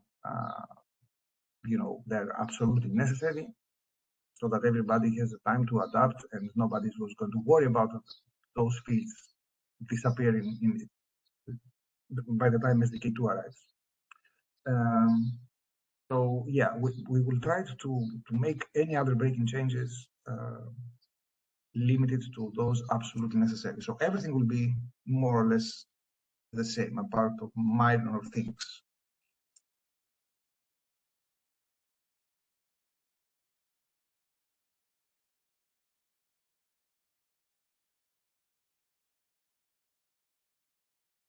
Carl, you're muted. Thanks for muting me. So the question about for Dolphin and Norway. So Dolphin is a Norwegian platform. Are we going to have Norwegian translations in the eForms SDK at some stage as per international agreements? Is there any plan on when, in which SDK this will happen? It's a bit awkward. Norwegian is not an official EU language. So there's a very basic case for us. We don't have any translators into Norwegian. But we'll see where we will. I'm not aware of any of this plan, but we can see with Dolphin and the Norwegians if this could be handled, if they provide the translations themselves, and if we technically can integrate them in the eForms SDK, which would be a little bit confused because it wouldn't be expected Norwegian, but we can see what's possible. So that we'd have to work with them every time. Every time we have translations, we'd have to work with Norwegians to get their translations instead of using our internal performance. But it's not planned for 1.13, that's for sure. So yeah, I don't know if anyone from Dolphin's in the meeting, or they can contact us separately. Okay, thanks. The next one's for you, Yanis, about implementing these new voluntary forms. Would the eForms notice viewer also display them? Of course. I guess. Well, the view templates will definitely exist. Paul is working on them. Paul is not Yes. with us today, Hmm. but I mean, he's on leave. Yeah, we're working on them. The application will show whatever the view templates have. So the view templates will definitely be there, yes. And the eForms notice viewer would just use those templates. It would be, yes. The application itself is relatively dumb in that sense. It will just pick up the view templates. Is that correct? Mm-hmm. Exactly. Yeah. Okay. Mm-hmm. It doesn't depend on the application. It depends on the view templates, which will definitely be there. Yeah. Okay. Great. Thanks. So the new change reason to suspend. So this was the one that says suspend review. Is a change reason available? What type of validation need to be applied? Would it be treated as any other change notice? For rules for referring to the previous notice using change notice identifier? Would there be an unsuspend notice needed to be sent? And what's the business process? So we won't have there are no additional rules involved. So it's just one extra volume option in the pull down menu when you say I'm changing something. So you will need to refer to the previous notice you are changing.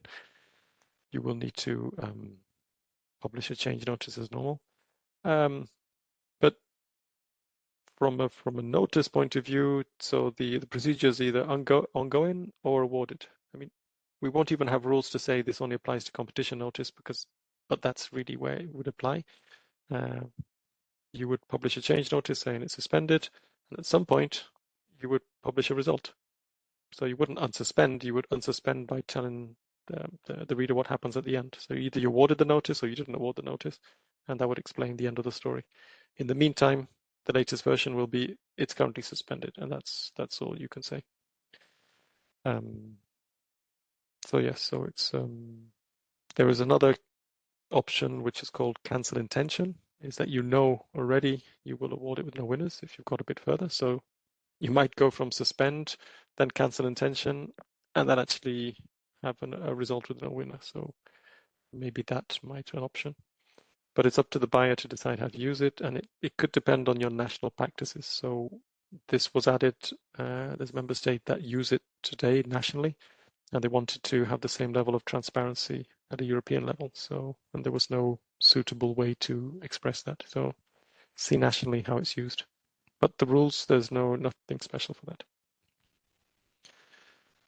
Will 1.12 or 1.13 include the effects for the new voluntary forms E1 and E6 again? So that's only 1.13, so the October release. They will have the forms, and it will have some rules for them. So EFX and schematrons for those rules. They will be lighter than what exists for the equivalent forms because we cannot apply any directives, any particular rules. But there will be rules just to ensure there's a certain consistency. That's something we have to see what is out there. Some member states are already using some of these forms. So we'll see what practices have been used so far. The next question, okay, we'll take the last one. How does one generic email address relate with best practice in identity managers? How can identify who did what? I guess this means for your EU login. When you create your profile and you have a central email address, we basically we leave that up to the eSender to manage how that email address is used. How you log in. So for you are just one organization, and we assume that organization is the one, whoever has access has updated it. I think it might have some, might not be ideal how it's run, but from our point of view, you're just one organization with that login. Okay, I'll ask one more. So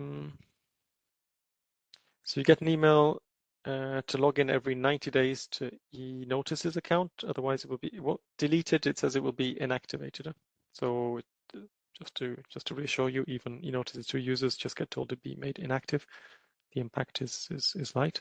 Super stressful because you have one account and the API key is valid 1 year. So you're not going to log in every year. So how can this be changed? So the users, if you're flagged as an eSender in eNotices 2, so that EU login you've used before, and if you've sent at least one notice through the API, you will be considered an eSenders from eNotices 2 point of view. And if you're flagged like that, it will never be deleted. So we have that control. So if you send it one, so if you're getting the email, it's possibly you personally. It shouldn't be the same email address that is linked to your API key. So yes, so make sure that account is known to eNotices 2 as an eSender, and to at least, in fact, you don't even have to submit. You just need one valid API request with your key. So even a search would make sure, and then that login should be considered an eSender and not never deleted. But get in touch with us if you want us to check your status with that login, your username, and we can see if your status is that. I think okay, we'll also check how long, if it's 90 days or 180 days. We'll check the environments. But for web users, we do that process. We mark them as inactive. Doesn't change too much for them, but do. Okay, I'll take the last one before lunch from Cyril. Hi, will the extended SDK lifetime, will it be usual or remain the exception? What we're doing now for these SDKs is exceptional. We would aim to get back to SDK lifetimes of 12 months, possibly a longer SDK lifetime as needed. So the standard lifetime allows us to limit the effort of patching to do that, and encourages you to keep moving up. So yes, each SDK is stable, but you must be ready to upgrade. I would say once a year. It's going to be a continuous effort to upgrade. You'll be constantly upgrading every year. Plan that into your things. But the exception, I would say, is a one-off this time around. Okay, I suggest we break for lunch, if that's okay.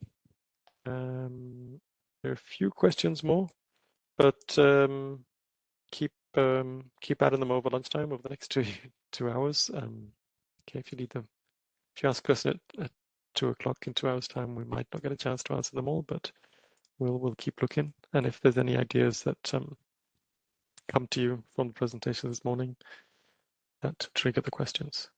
So let's leave it here for now. It's 12 o'clock Central European time. We come back in 2 hours now, and we'll be back at 2 p.m.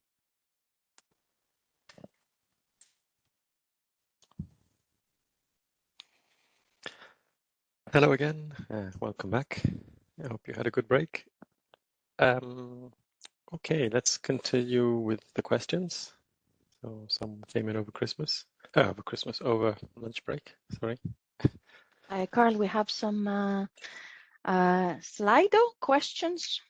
Oh, yes. Participants. Sorry. 5 questions. Yes, questions for you. Thank you. I forgot. Please, so yes, join us in Slido, as Jenny posted. And we have some questions for you. Thanks, Panos. So I think this one you've started, this is just to get feedback on the presentations, if it has the information you want, just to get a feeling. The screen sharing's on its way. So as always, I'll repeat it afterwards, but the Slido questions stay open after we close the event, so you can continue giving us feedback. And if there are any particular topics you would like handled in future workshops, that can be useful. So we tell you what we think is useful to share, but if there are any topics you'd like us to focus on, we can adapt for sure. And potentially, if anyone has something to share, if you would like to present something next time in September or even in December, let us know if you think there's something there. I see, Panos, you're trying to share, but in WebEx it hasn't come through yet. Is that getting stuck? Maybe you can stop sharing and restart. Try again. Anyhow, the first two questions are about the presentations. Yes, we don't show you the results. We don't show you the results. Yes, just the question. Okay. And then the second one for Yanis's presentation. Get some idea if it was useful for you, if it applies. It could be for business people, or maybe it's less relevant, but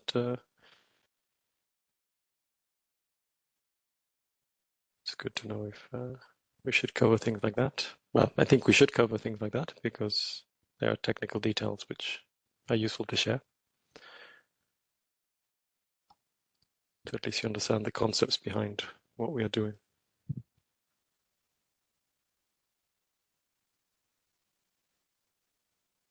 So we keep the results for ourselves. It's for our own input. Okay, the next one, we will share the results as they come in. So this is generally, it's a broad question. How do SDK upgrades work for you? Do they work? Do they work well? It's a broad question. It depends what your view is of it. But have you got things in place that allow you to upgrade as you'd like? I think, Panos, we could show the results. People aren't too influenced by the neighbors, but there's more feeling how it works for you.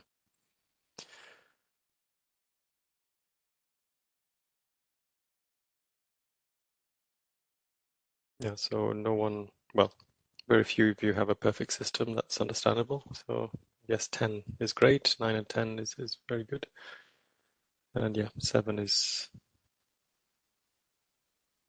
feels similar to what you're telling us, that it takes you a few months and it's never effort free.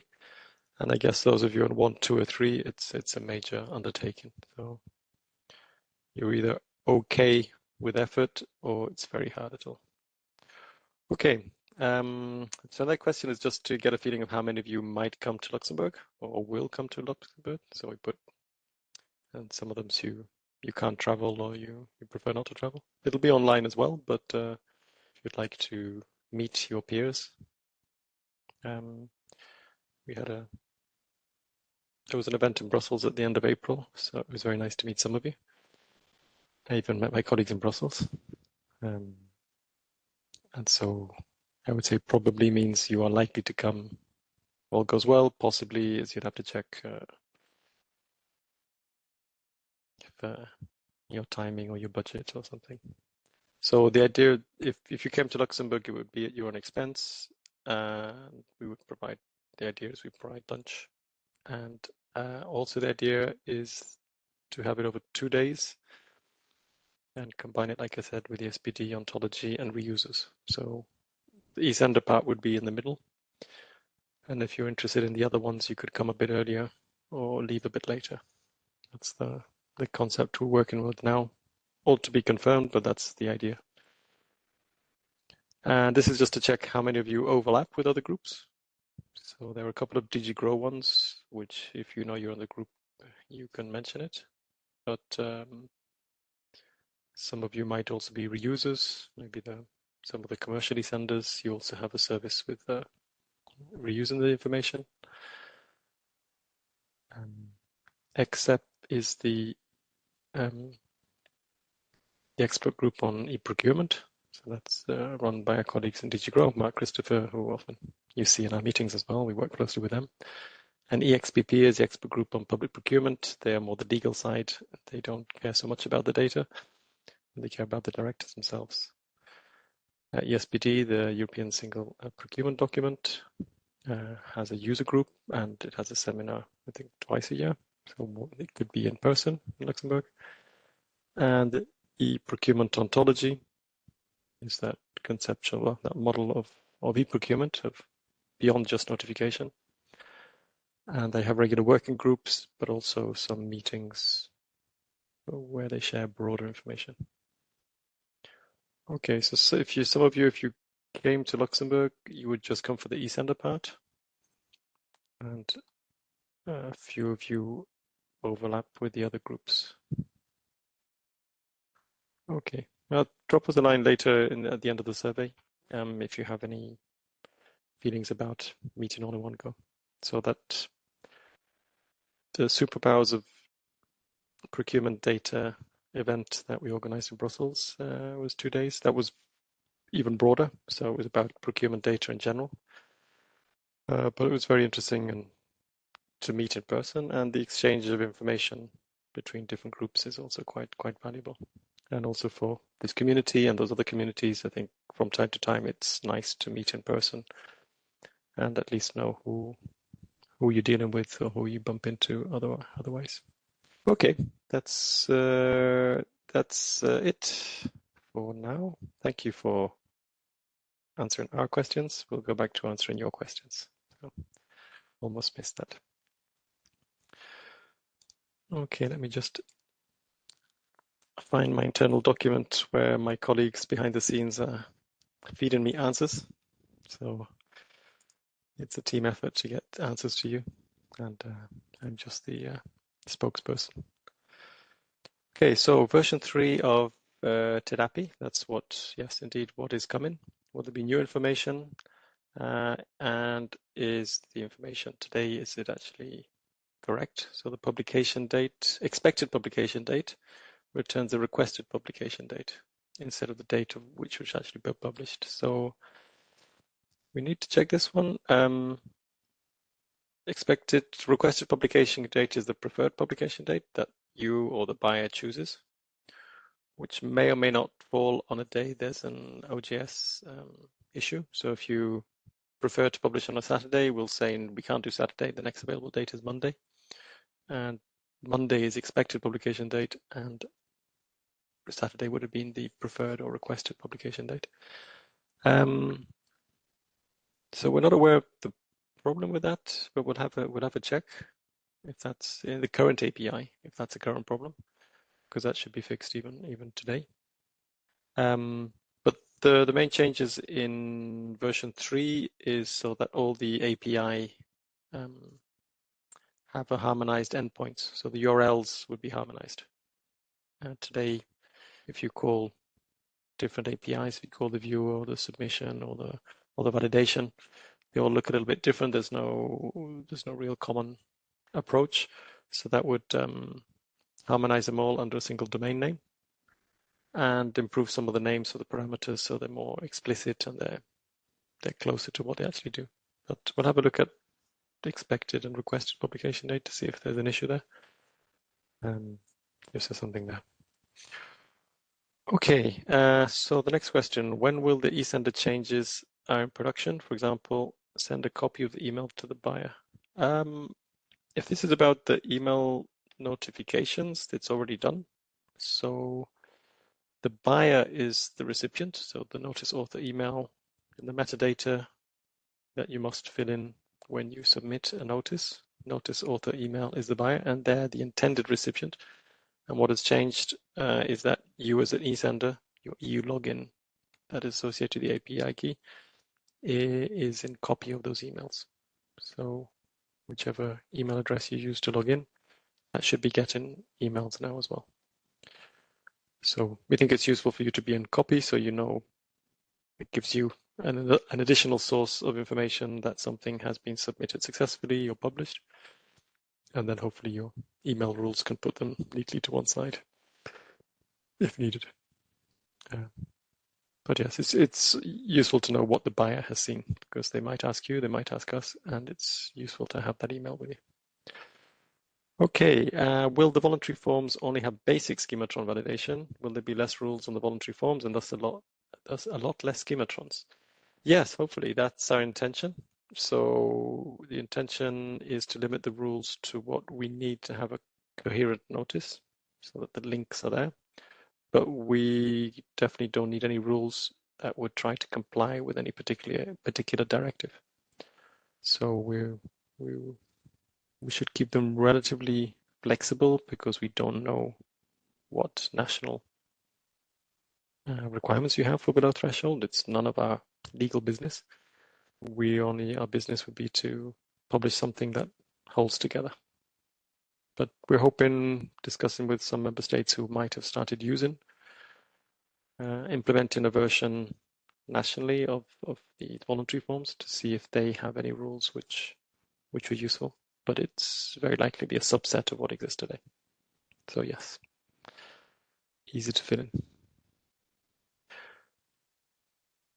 in. Okay, we can clear the top two. Will there be sample code for use in business entities? I don't know. So I don't know if Yanis is there. Yes, I am. I don't know. Not planned yet. Code, well, eventually we will use them in the notice editor application. But the notice editor application we were not able to maintain it for several months. So it needs a lot of updates. So I cannot make any promises. But yeah, practically we will incorporate them in the notice editor. I don't see any other option. Yanis, you're quite far away. If you could. I'm far away. Sorry, maybe a little bit. Yeah, I cannot change my distance. I'm quite close to the computer, but maybe I'm speaking too low. Yes. So yeah, so I will repeat. Therefore, normally the only way that we could provide some sample code is by incorporating the use of business entities in our notice editor sample application. But we have not been able to maintain it lately due to lack of resources. So it will take us some time until this is reflected in the sample code. I don't see any other way of providing sample code regarding the business entities. There will be documentation released soon. We're still working on it, so it might not be there on the first day that SDK 1.12 is released, but it will be there the coming weeks. And certainly on time for you to start working on this. Okay, that's great. Thanks, Yanis.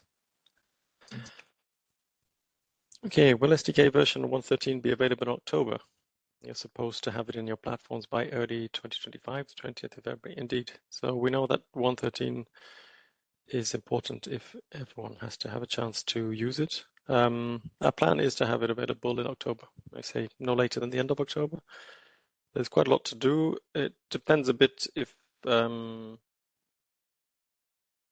there's any feedback or any discussions. I mean, some of you might be involved from the member states' point of view to check we've covered things correctly. My basic feeling is the review section is complicated, and there's a lot of questions coming up there, which I think across different countries need to be addressed because the review process varies a bit between countries. So we need something that works well for everyone. Yeah, and the IPI and the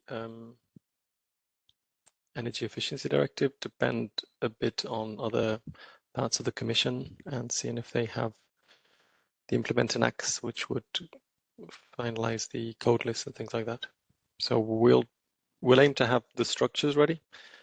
We'll see if everything is complete from a policy point of view. So, but yeah, there's a lot of details to go through. But that's our plan. Yes. we've got the scope, we know what we need to do, but we need to have stable specifications, as it were, from a business policy point of view. Okay. Big notices. So big notices more than 3 megabytes. So you're trying to anticipate. Do we have any news about increasing the timeout, which is only 1 minute at the moment? Otherwise, do we have a specific procedure? If we get big notices above 3 megabytes, how are we supposed to send it to notices to? So, okay, we need to update the information or document the current situation. So the 3 megabyte limit was in place early on. I think when we went live, it was there, but it's not there anymore. So the current situation for sure is that all the APIs now, we can confirm they have a timeout of 3 minutes. So that's your basic limit. And the only basic limit we have in place is a 3-minute timeout for validation, submission, which is almost the same. Visualization, if you're using the viewer, it's 3 minutes. We don't have any file size limits. So what we see is that the first limit you will hit will be the timeout. So if it's too big, we'll come to that in a minute, you will time out. You won't be rejected because of the size. So we're trying to understand the limits we have of the application and the operational limits, and then trying to see if we need to impose any limits, so we cut them off. A number of lots or organizations, something like that. But we're not cutting any limits. The timeout is doing that for us. So we see what has come through, and there's a notice which we published on TED, which is 17 megabytes big, and that we presume validated and submitted in less than 3 minutes. So it's on TED. It's a contract notice with over 700 lots. It's very big. It's pharmaceuticals, so medicine. I think that's the classic case of many lots, different medicine and different sizes. It's huge. I don't know. It's very difficult to run. I don't know who can read these contract notices. I printed it to PDF, so I viewed it in PDF on TED, and it was 3,000 pages long. So I don't know who is supposed to read these things, but okay. As eSenders, we don't have, and only notices, we don't have a choice. We try to publish them. So the 3-minute limit is a maximum. It can't go any further. So our cloud supplier doesn't go further. So the time for the performance aspects to bear in mind, what could push you over the 3 minutes? It doesn't depend on the number of lots or the number of organizations. So those are factors, but they're not the only factors. So the other factors can be the type of notice. So result notices are particularly complex, as you know by now. So there's more information in a competition notice, even if it has the same number of lots and organizations. So that 700 lot contract notice is unlikely to validate once it gets its results, if it's all sent in one go. There are other types of entities which can make the XML more complex. So CVS has more effort to validate, and the viewer has more effort to display long XPaths or complicated combinations. It could be the buyers, the number of buyers, the number of tenderers, the number of tendering parties, the number of contracts. These all are linked together.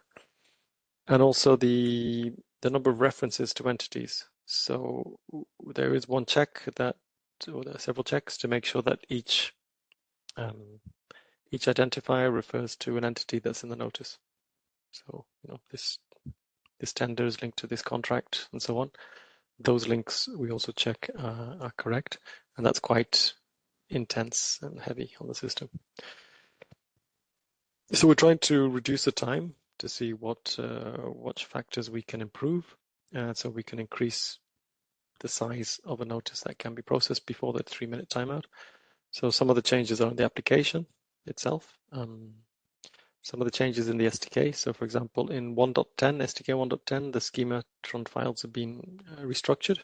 So that's sped up, that reduces the time quite significantly to validate large notices. So those of you who are migrating from maybe 1.7 to 1.10 should see a performance improvement.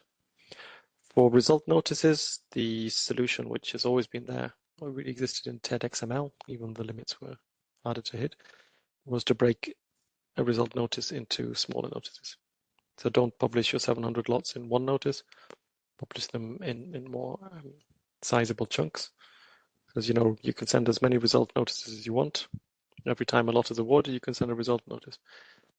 So even if all 700 lots are awarded at the same time, you can break it up into multiple notices. It reduces the possibility of a timeout, but it also makes the notice a bit more readable, so anyone can actually read it. So if you do get a timeout, get in touch. We can look at it specifically. We had one that got stuck for a while, but it goes through now. So as far as we know, no notices have actually, that was the only notice we know of that we hadn't managed to publish so far out of 360,000 notices. So there are limits, they are slow, but you have to work quite hard to hit them. Okay, so we'll try to develop and document what factors are at play in all of this. And we'll keep working on it. It's not going to be left there. Okay, that's performance. So business entities. Janice, I'll read your reply that you wrote for me nicely, if you want, and we can add on it. So SDK2 will become available, but not mandatory, starting in the first quarter of next year, 2025. And SDK2 will only become mandatory after there's no version of SDK1 that's active anymore. So imagine 1.13 comes out in October. It will be active at least until October 2025. In the meantime, you can start planning to move to SDK2. And again, we'll see how people are doing moving to a newer version. And also depends on you. If you don't use EFX in your application, SDK2 might not have any impact on you. So it wouldn't, you'll just be upgrading to SDK2, 2.1, 2.2, and the impact on you might not be so big. Yes, Yanis, please. Well, we just said that it will have an impact in this case because we're going to remove some fields that they currently use instead of business entity. So not they. I mean, we all use them. It's not just eSenders. Okay. So, but the specific developer that asked this. And yes, there's a question just below. They understand that there's an impact. Yes, Mm-hmm. there is an impact regarding the business entities when SDK is out. But in general, the SDK1 and SDK2 will be maintained in parallel. Of course, we will try to move to SDK2 everybody as soon as possible, but there will be more than enough time to do these changes. We're not so that the changes that I talked about earlier are not so big. Basically, a few things are moving around for the existing algorithm, so there's not terrible changes. And then it enables the new stuff about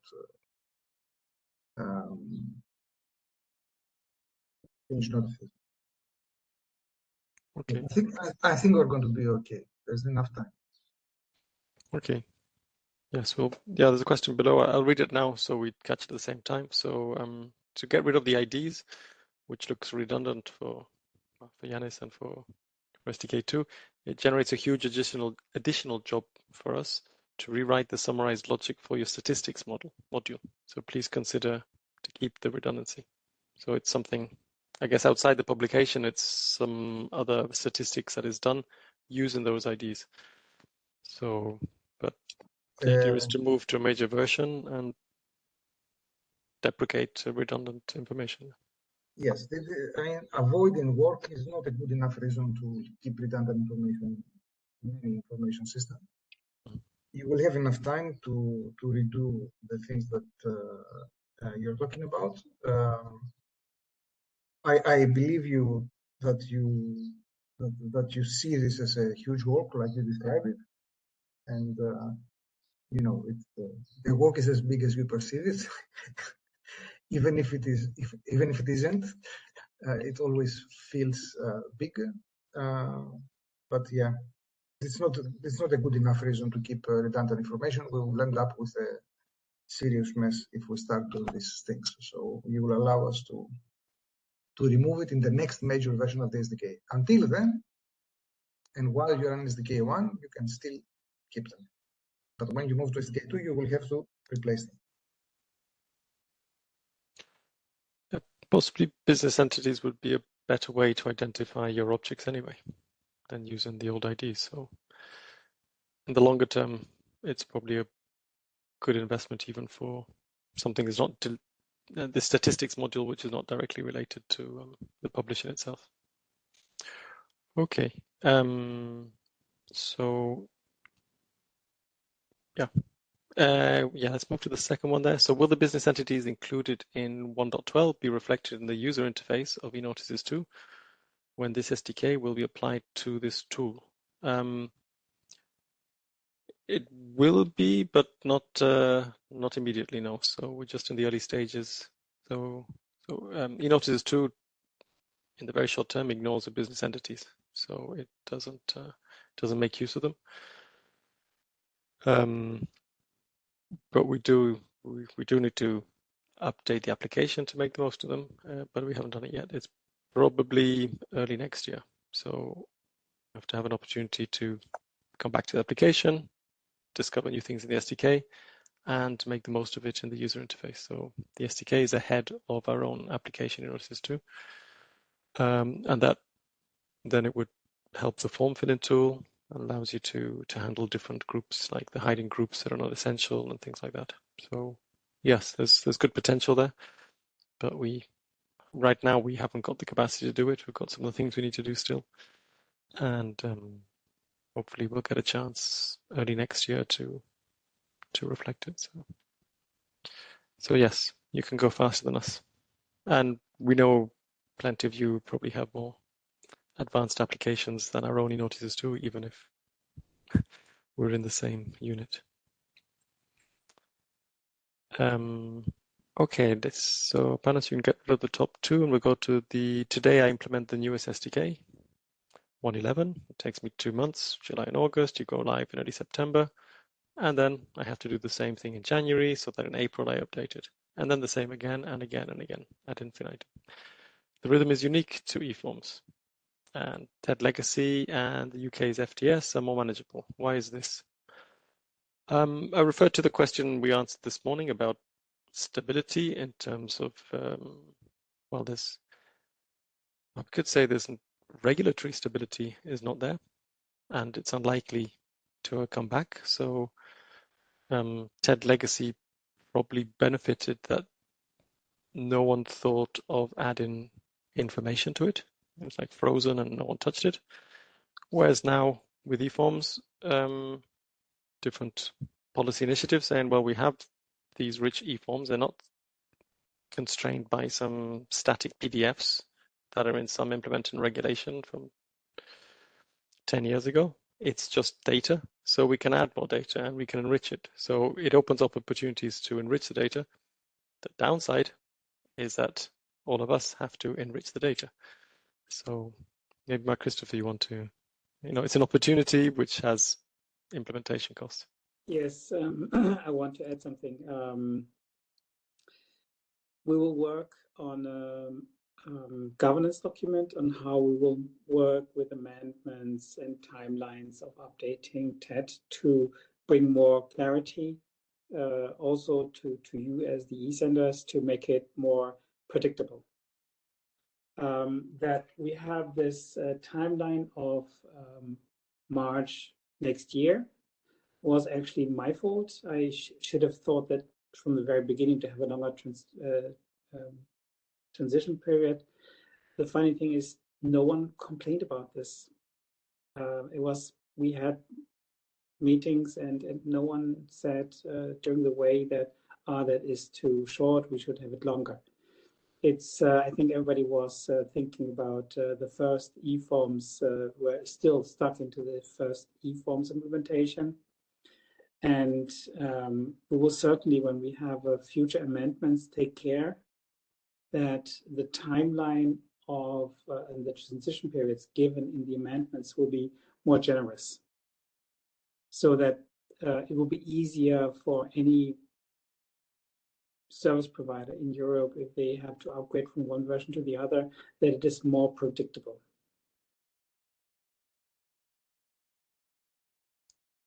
So that's it from my side. Yes. I mean, I think the rhythm of SDKs is slow, and I mean this year we'll have only three, which is good. You still need to upgrade, and saying the TED Legacy XML covered fewer forms and had less data, and it was more mature, so it had reached a certain cruising speed, and there was no big change to do it. But even that that had a schema change every year. So if you have to change SDK every year, or you had to change TED schema every year, the rhythm is similar. I can see that definitely the SDK change is more effort than the old schema change, but that is not so fundamentally different. And for the UK, as a British citizen, amongst other things, I cannot comment on third-party countries and how they handle procurement notices, unfortunately. But okay, maybe that's a benefit of Brexit. Who knows? They haven't found any other ones. Sorry, a bit of a tangent. Yanis, did you want to add? Yeah, well, what I wanted to note here is, okay, it takes 2 months to go from an SDK to the other. Now, based on our statistics, this is fairly fast. I want to point out that there are updates to the SDK, which are often still there often, but they will become more sparse as we go along. You see that we're planning for SDK 13 after 4 months. So if this keeps up, it will be 3 SDKs per year. I don't see this as a very, often updates. Normally, the frequency of the updates will reduce. Don't forget that eSenders launched the systems in October. It's not 1 year since the launch, and eForms went really live for everyone in January. So it's just a few months. So it's normal that there is a period needed for everything to mature, not just for the SDK, not just for us to put things together in a way that we don't need to update them and improve them, but also for the eSender systems to mature. And one of the tasks that the eSenders will have to do is you will have to optimize this process of the 2 months. And the reason that we took this approach with the SDK is so that you can optimize this process by using metadata-driven applications. This is precisely the reason why we have the SDK. That's why we created it, so that we can update it as often as necessary. We don't want to update it, we don't want to touch it, but we have to. So we keep updating it as often as necessary to improve the information that is there, and you have to optimize the process. We, on our side, we try to optimize the process so that we can release as often as necessary. But we don't want to release often. We want to release as rarely as possible. So that's the idea. So the point is, look also at improving the processes on your side, and don't just take the phrases like that we used earlier. It's not stable, or if changing. I think there's a clarification in the question in the chat. Can I see? Yes, Osman. Sorry, but yeah, it's good to clarify. I understand the question is not, is change frequency high or not? That depends on the context. The question is, why is the change frequency as high as it is? Okay, I answered that question. The change frequency as high as it is because all these things are new. That is why the eForms metadata work began in 2020. The eForms regulation, when was it, Carl, that it was published? And then we did the schema with the UBL. The work to collect the metadata and standardize in standardized began in 2020. We had SDK in 22, and less than a year ago, you started using in production your new systems, and there is a need for all of us to mature these things that we're building.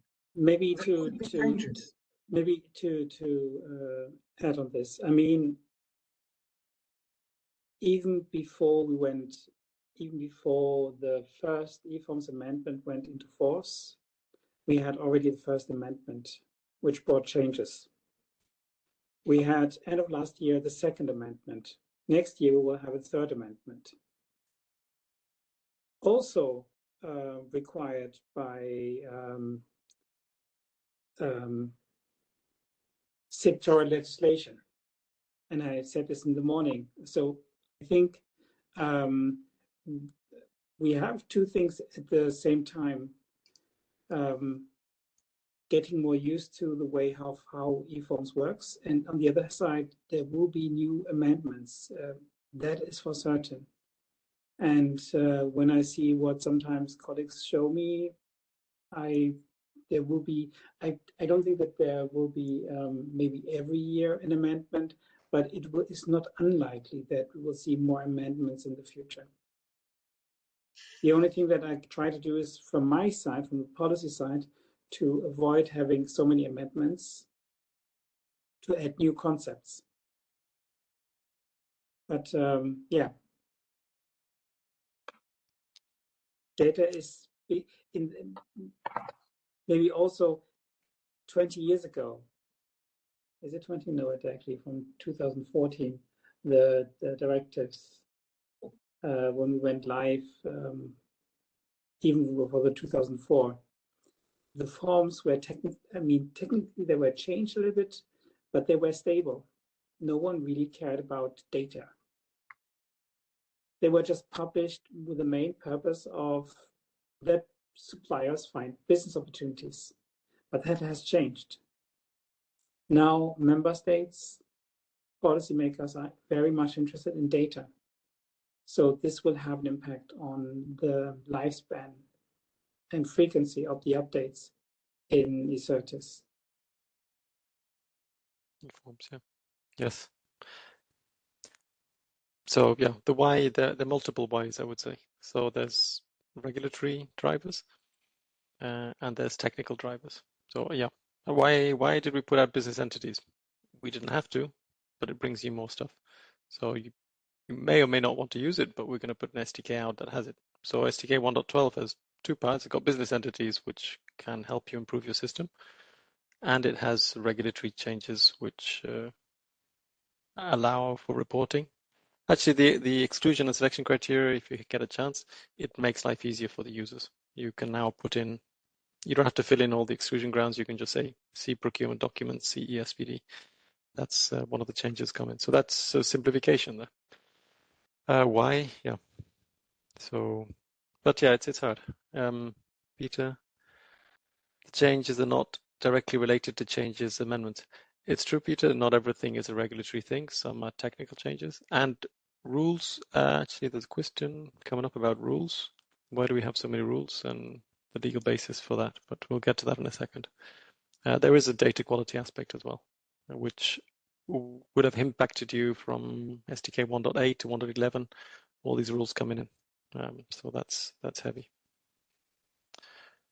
But yes, I can tell you, Mark Christopher, on DigiGrow in Brussels, he spends a lot of his time trying to coordinate other policy directorate generals who are doing energy efficiency, foreign subsidies regulation, and trying to get them to limit their ambitions about what can be reported through eForms to make sure eForms doesn't get too huge, but that at the same time it makes the most of everything coming through together. If we didn't have eForms, I don't know, that's for CVD, FSR, IPI, and energy efficiency, you could have 4 parallel systems collecting that information. And you would build up 4 separate applications to report on that. By piggybacking on eForms, okay, all the pain is concentrated on us in this group, but at least we're not building new systems for each need. We can mutualize that cost. And for the non-regulatory stuff, we believe it's good to provide a better SDK. You can do more things. There's knowledge in the SDK which can help you build your applications. We could have provided something like the good old days. Here's a schema, here's an Excel, here's a bit of XSLT, and that's it. You do the translations, you do the screens, you figure out what the code lists were known, and we leave things off to you. Just give us valid XML and it should be okay. That's all we provided in the past. Now we provide a lot more. And because we want applications to be metadata driven, and the richer the SDK, the richer that is. But you pick it up when you can, in most cases. SDK 2 is the first time where it'll be breaking, but otherwise you pick things up as it goes along. And you have to change SDK anyway for amendment changes, so you get everything. But yeah, the discussion will continue, and we know it's heavy, but plan for change. Okay, so that was the one about updating in 2 months. That's good. For the IDs, we discussed it before, so it says a break and change. So we go to the one at the bottom. When will SDK 1.12 be available in preview and production environments? So we plan to release SDK 1.12, the SDK itself, on GitHub at the end of this month or early July. Things go well. We won't activate it immediately in production because the TED website has to catch up with some changes. So the SDK will be there. It'll be stable because it'll be released. So it's be consistent and coherent amongst inside itself. But we might not activate it in production. What we probably will do is activate it in preview so you can start playing with it if you need to. So there will be a gap between preview and production, which SDK is available. Well, from the CVS and submission point of view, it's okay for you. When we activate SDK 1.12, the main impact is that eNotices 2 goes up, and the front end is on 1.12, so it's not that easy to make it available until TED is ready. But yeah, expect it in preview in shortly after SDK 1.12 is out, and production hopefully a couple of weeks after, if you want to send something in production so quickly. Okay, we should open. Okay, maybe I think we've answered this one, but the cost of implementing different SDKs demands a huge amount of resources, not to mention business field introduction, which is a kind of structural modification, and to mess up your analytic logic. So we know it's heavy, but yeah, I don't know how else we could do it. Yeah, I think we should provide better SDKs. If you use the better parts, that's good. If you don't use them, too bad, but you should still keep up with the latest one. And indeed, you have the choice, a certain amount of choice. I think possibly the biggest question that we should note, and we asked you a bit when you registered, is the demand to keep the SDK versions active for longer. So you have more time to switch. So we say we're trying to get back to 12 months. Right now, SDK version, what are we? So 1.7, yeah, it's going to be it came out in May 23, and it'll be active until February 25. So we're getting close to 2 years, which I've seen some people asking for.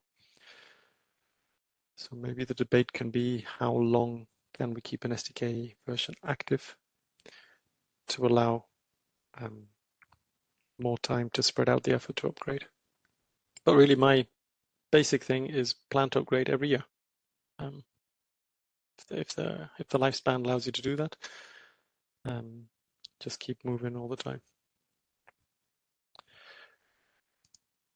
Okay, is there a legal basis for adding business rules only for data quality improvements? For example, making zip code required. It conflicts in your country with the aim to reduce administrative burden for publishing tenders. It's a good question. So the requirement for good quality data, it's not explicitly stated in the procurement directive, but the eForms implementing regulation it does specify mandatory and conditionally mandatory fields. The conditions themselves are not stated in the regulation, but we can assume the intention of that regulation is to collect and publish complete data sets. The postcode field in particular is a free text field, so you can put whatever you want in there. You can just put a dot, a slash, not applicable or whatever, if the buyer really doesn't want to provide the information that they probably have with them. But there are other fields where it does require a certain effort from the buyers to put it in, and this is the deal to get better data. Yeah, I think the tough part is that the buyers themselves will only probably want benefits from some of the data that's required, and it's only the aggregated data which is valuable, but the buyer themselves is doing all the work to provide our hair thing. Zip code for touch points, Peter. Yeah, I think it's an address, so it has the same rules. My personal feeling is that the touch points are not super useful in general. They are created to handle certain cases, so subsets of organizations that have different roles. My personal feeling is that touch points could be done with simplification, a bit like group of lots. Cancel reason code, I would get rid of that. So there are a few things I think we can simplify, and possibly touch points could be part of it. So I think we can see if it's useful. Should the postcode buoy be valid for touchpoint? Well, if the organization itself, if the main organization, I don't know, if I'm the buyer and I'm the European Commission in one building in Brussels, and my touch point, which is having the role of where you can pick up the document and it's on the other side of Brussels, well, if I gave the postcode for me as the contracting authority in one place and the information point on the other side of town, why shouldn't I provide the postcode to find it? So yeah, it's that's a bit awkward. But yeah, we can loosen some if they don't make sense. But we'd have to, in some cases we have to change the amendment, the regulation. But there is a constant balance, I would say, between administrative burden and the amount of data we collect. Okay, another question about identity management. So this is coming back to the one before. So previous question. So to log into eNotices 2 as an eSender, this would be the same login you use for your developer portal profile, and you have one username and password. And this is against the ISO 27001 information security standard. So that will be a problem for your certification. You should be able to log in, track to an actual person. We could see what could be changed, but it's unlikely to happen this year. Yeah. So your EU login is, I don't know, esenderprod@mycompany.com, and you use that to create your profile. You get your API key, you log on to eNotices 2, and you're set up. But the email address is just a generic one. I think that is your problem. Okay, if we had to change something, you'd have to have multiple EU logins who could manage the same profile. That's a different concept, so we'll have to consider it, but it's not so simple to change. Yeah, Aitor, if you log into the UI to generate the API key, it can be 20 people with access, and who did it? Yes, that would be your problem. So we pushed it onto you to know who has access to that login that you used that you have to share. Yeah, okay, I see the security issue. And Peter, it's about canceling notices 2. You have multi-operators that can change things in eNotices 2. No one should be logging into eNotices 2. And once a notice is submitted, you can't actually change it.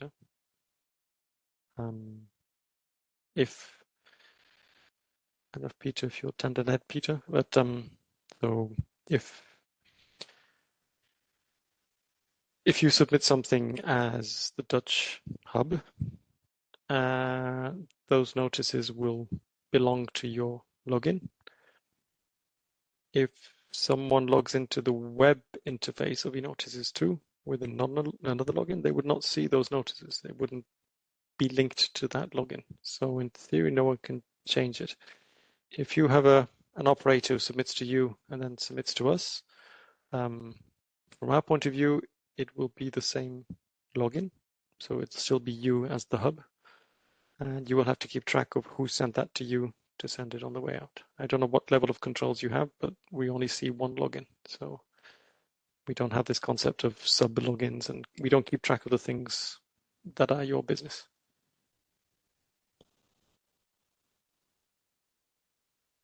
Okay, you can control that only 5 people have the password, but if there's one of them goes wild and manipulates things in eNotices 2, there's no audit on who did it. I can't control.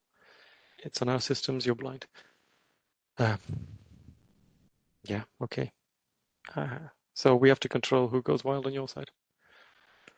Okay, we'll see what's possible, but ITO is not going to happen sooner.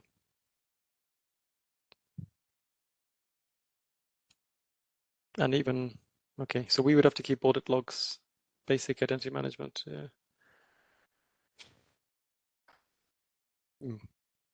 Yes and no, yeah, okay.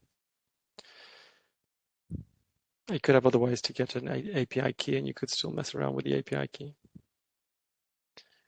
I'm not sure if it's any easier.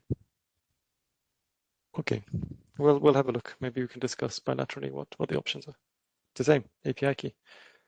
No, yeah, okay. Sharing passwords is bad security practice. Okay, we get the point. Okay, we'll see internally. We'll make a note. Okay, I see. So, okay, resource situation in the support department. We assume that's the help desk, so the TED help desk. Sometimes it takes several weeks to get an answer to your questions. Can you say anything about the approximately timeline before getting an answer?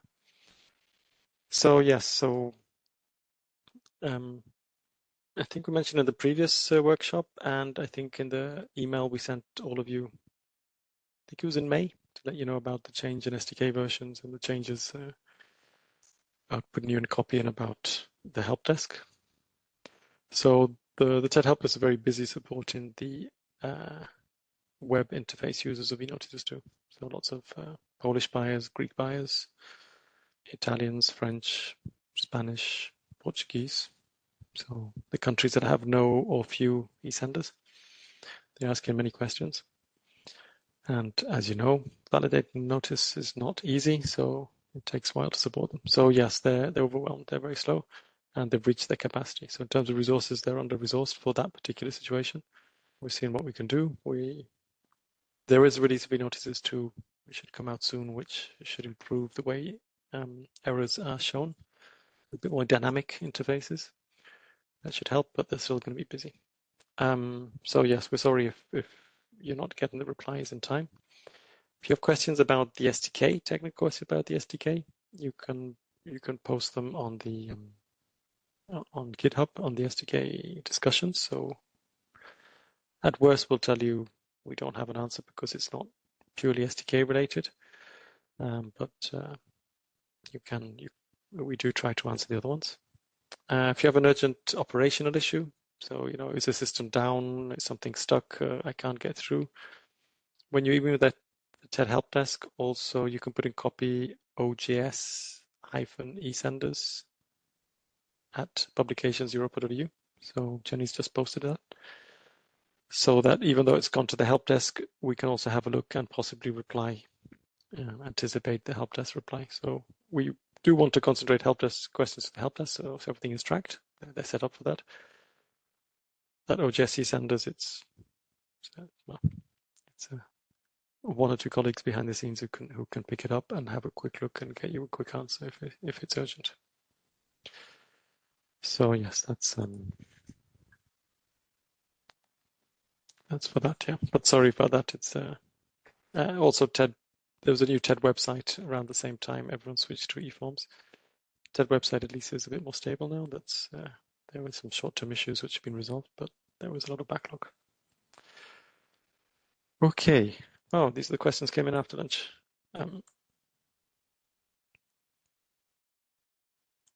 Okay.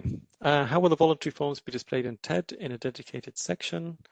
Will there be an explanatory text for end users stating this is a voluntary publication and not falling under EU law?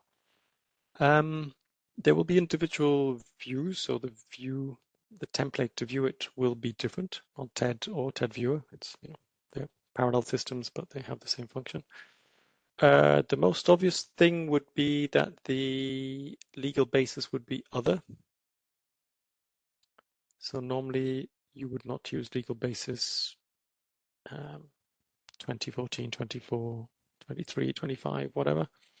So the legal basis will be different, and we probably should control that. Maybe that's one rule we definitely need, is that you cannot publish a voluntary competition notice and say you're following Directive 24, because then you should be using 16. So the basic thing will be the legal basis. Then, as you know, legal basis, you can put national legal basis, you could put other references, so it would be other would be the main one. And according to what you send, you could refer to saying, I'm publishing this under my national law, and you put a clear reference to that. So that should be seen. I think that's the basic thing we would do. I can't think of anything else. Maybe we could make it a bit more obvious, that particular business term, so it's clearer what's going on. But yeah, that's a good point. Maybe highlight legal basis a bit better. Just keep a note of that. For physical meetings, when you're sharing details so that things can be planned, big companies have internal process we need to follow. Having information in advance is a big help. Yes, I know. That's why we're in June and we're talking about December, because we know if you need to book approval, travel and all that. And yes, it will take a while. I would say, just off the top of my head, no later than September, we should fix the dates, partly for our own needs as well. But hopefully between September and December, you can plan if you come in as well. That's so we're discussing it already. So Cyril, why is there much delay in SDK delivery? Planning seems out of control. It's a bit hard to deal with updates. No, just to clarify, Cyril. So the delay. So planning is out of control. Planning has been a bit tricky, but I think since the start of the year, we hopefully we're being clear. It's true we announced something in March, then we changed the plan a month later. But basically we have two SDKs for the regulatory change, and we had one SDK for business entities. In the end, they came in together. Business entities are important, but we don't think anyone was waiting for them to keep moving. So in the end, business entities came later than planned, but in the end, rather than releasing an SDK halfway through, we just merged it with this one. Originally, this SDK was meant to come in May. It's coming in June, so it's later than planned, but that's partly because we had to finish discussions about foreign subsidies regulation. So getting the policy clear, getting the code list stable. So in a way, there was a bit of business day. It's not the only reason, but that added a bit of time. I don't know what, and now we're trying to plan for October. So yes, we had SDK 2 come in. We decided to move it back because it's too much. So yeah, I would say last year was a bit heavier, but I'm hoping this year is a bit clearer. So and then you still have to choose when you're going to move to an SDK, so you have plenty of flexibility. So I don't know if Mark, Cyril, if you had any particular cases, maybe put it in the questions or even the WebEx chat, and we can come back to that about planning. But yeah, we need to plan well, and we need to stick to our plans so that you can plan as well. So we hope to get better. Okay, about the IDs, it's not about releasing the workload, folks. It's the total amount of workload to stay up to date becomes massive. So we all understand the need for maintenance and improvements. That, but I've never seen a consolidated live interface requiring this amount of change at this pace. Maybe you could clarify what a consolidated live interface, so as in the API is changing so often. Again, you change at the pace you want. So, okay, we have a worst case scenario is that by February you should all switch to 1.12 or 1.13, but I think this might be the last time that there is this pressure to upgrade so much. You all went live with a version last year, you're all updating a new version this year. So you update once a year. The IDs were a solution at one point 2 years ago. We have a new solution now, which you can use next year. So yeah, I think we're going through a period of a lot of change to stabilize all the concepts in eNotices in eForms, but considering the complexity of what was set out, we have something and we have a technical specification that you can use. Yeah, I don't know how to make it simpler. Maybe eForms are just too complex from the start, but so it's not that there are not too many updates, but the new concepts are introduced and others are removed. If only the structure of the metadata was stable, that would be manageable, almost live. But introducing new concepts like business are the problem. I think business entities solve an issue. I mean, if today you fill in a form and you have to link the pieces together, it's quite hard. This is a solution to a problem that you can pick up in plenty of time. Maybe Yanis, if you want to come in. The question. It says, if only the structure of the metadata was stable. The structure of the metadata didn't change since August 2022. And it will not change until next year. Yeah, but it depends how your system manages it, Yanis. So if you have to change, if the schema changes and you have to change your system, that has an impact. But the description of the schema isn't changed. We have some definitions. I mean, we need to mean what we say and say what we mean here. Use the right words. The structure of the metadata has not changed since August 2022 and will not change until Q1 2025. So 3 years. How can I answer this question? I mean, my perception of reality is totally different. So either I'm missing something, or the eSender who is asking the question.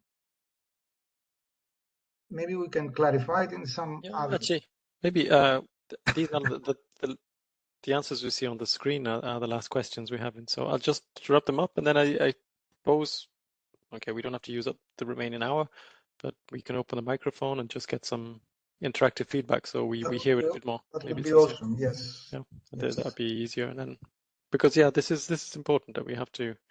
We know it's hard, so let's talk about it. Okay, I'll just answer the one about when will SDK 1.13 be available. So that's no later than the end of October. That's what we're saying, and we hope to keep to that one.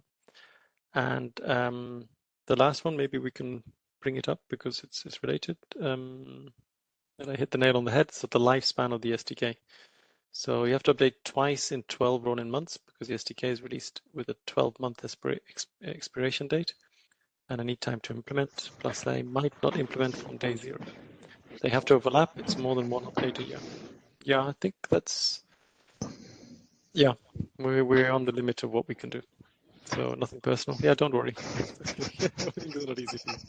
Okay, Aito, do you want to take the floor? I hear your microphone is open.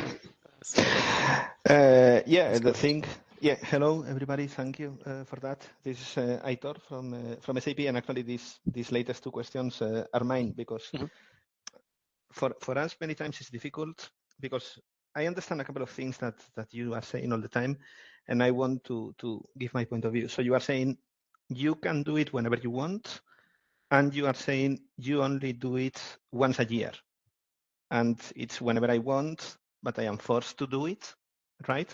And in reality, it's not only once a year because of what I just explained, right?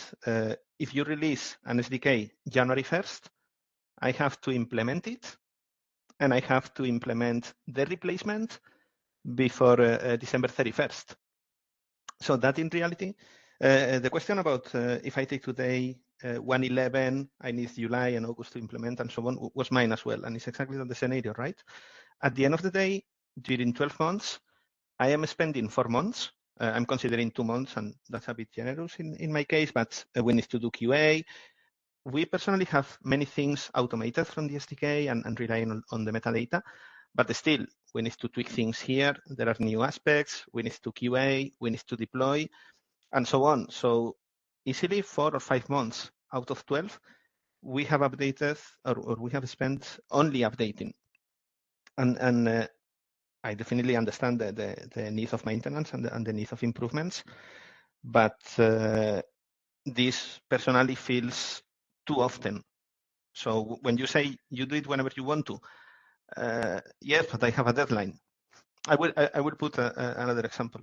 When I create an API towards my customers, if I want to deprecate the API, I give 12 months period of notice.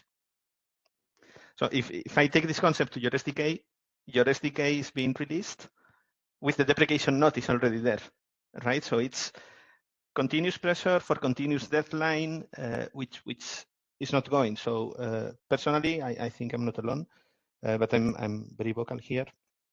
I will long for something more stable. Maybe we cannot avoid this number of SDKs, but you mentioned before, maybe it's a matter of the lifespan, right? I mean, about 2 years, minimum 1.5 years, sounds reasonable to me. So that I have, let me put it like that, those 6 extra months on top of the 12 months that you are referring to be able to play a bit and to be able to plan on my side. And it's not only planning, it's as well contingency that I need, right? So I will not go live with an SDK version just the day before you guys deprecate it on your site, right? So I need to put buffer here, buffer there, contingency, and so on. And in SAP, we are updating, or we have some initiative to update basically every 6-9 months. That's my feedback. I understand many of the reasons, or all of the reasons that you are saying, I understand, but I am really longing for a bit more of stability. That's and nothing personal, as I said. And No, thanks don't for worry. listening. So may I We've done this for years. Yes, please. So I thought about the deprecation. You said that if you wanted to change an API, you would give 12 months notice. And you said that the SDK comes with a deprecation notice, is released together with the deprecation. In a sense, yes, in a sense, Yeah, right? I mean, it's a way of putting it. Deprecation, however, notice, you don't have to wait for it. You get it with the SDK, and it is 12 months, exactly the same period that you would give your users for deprecating an API, and no SDK has been deprecated in 12 months. The only things that we do in 12 months is actually stop patching them, and we stop patching them because it is impossible for us to patch all the versions of the API that are active. I understand. Couple of comments. The 12 months that I'm referring to on my site is after, I mean, first my API goes live, then I maintain it for I don't know how much time, and I need to give a 12 months notice when I want to stop it or when I want to deprecate it, right? The implementation time can be prior to that. You are right that right now no SDK has been only 12 months, and I appreciate that, and that's good. But we have always been hearing that that's the final objective, right? So as much as I totally appreciate, because So we have therefore, benefited from the courtesy period. therefore, your proposal is to be more than 12 months by default. Okay. But do we have? From my perspective, it can be as long as you want it to be, but I have to stop patching it in 12 months. And I will stop patching it in 12 months. But I will not be able to submit. For 10 years, it's no problem for me. That's okay, you can submit. For 10 years, No, you can submit. The CBS will fail, right? The No, CBS will stop accepting. I'll just share my, hang on. I'll just share the time span. Where are we? Screen 2, can you see that? Share. Panos, excuse me, I will just take the questions. There are a couple of questions, we'll come back to them, don't worry. Can you see my screen? Yes, I think you can. So during the session, just to know my colleagues, I said in my presentation this morning this hadn't been updated. It's just been updated, and the CVS has been updated. So this page is live, and it reflects what is available now. So end of standard lifespan is when we stop patching. End of extended lifespan is when we stop accepting. So if I hear you, what could work, I mean, what works for us is that we stop patching after 1 year. Otherwise, the work just keeps going. So we can see 1.7, we're not going to patch again now. And 1.6, that's fine for us. We have 4 to patch. That's enough. When 1.12 comes out soon, we will have 4 patches to do. The end of the extended lifespan means you can continue sending. You just won't get patched versions. And that possibly is a compromise, is that, okay, the standard lifespan is not going to change. It's always 12 months. But you would want a longer extended lifespan to allow you to continue submitting for more than 12 months, maybe another 12 months. So it would be 1 + 1 or something. And that would give you 2 years to move. And we can see, I mean, I didn't present it, but in the information you all gave us when you registered, I could see even the people who are going from 1.7 to 1.10, which is be like an annual upgrade if you do it once a year. So everyone is moving off 1.7, 1.8 because it was going to run out this year. You go to 1.10, it gains you more time. And even the people who said, I'll be upgraded by September, the question was, would you want more time? And everyone wanted more time, because even if you're going to be ready by September, exactly like you say, you might still want a transition period. You want 3 more months buffer and a bit of margin. So even if you're upgrading every year, more than 1 year of submissions would suit you. I think that could be a general conclusion. So just to recap here. Yeah, 1 + 1, I think would work. In practice, the SDKs have been available and will keep being available to you for as long as you need them to be available, as long as the notices they produce are still legal. So if the regulation changes and says, you have to submit this field and it's not in the SDK, well, there will be a law that is going to take it out of circulation, and it's not going to be the publications office. But apart from that, we try to keep them active. The reason that there is an expiration date is because we need to manage our resources. We cannot maintain 15 parallel versions of the SDK. Yeah. What do we mean maintain? Maintain means that all the time we create updated versions of the view templates and we produce new labels. So these updates go back to all the active SDKs through patches. Now, this process of keeping past SDKs updated is a little bit tedious. It's not done with the eyes closed. It takes some time and effort and resources to do. So the more SDKs we need to patch, the more tedious it becomes for us, and it's already a heavy burden. So the only thing we're saying is, okay, for 12 months, we're going to update the view templates, we're going to provide in the old SDKs fixes in the labels, etc. But after 12 months, we will stop doing that. Assuming that, you're moving on. You don't have to move on in 12 months.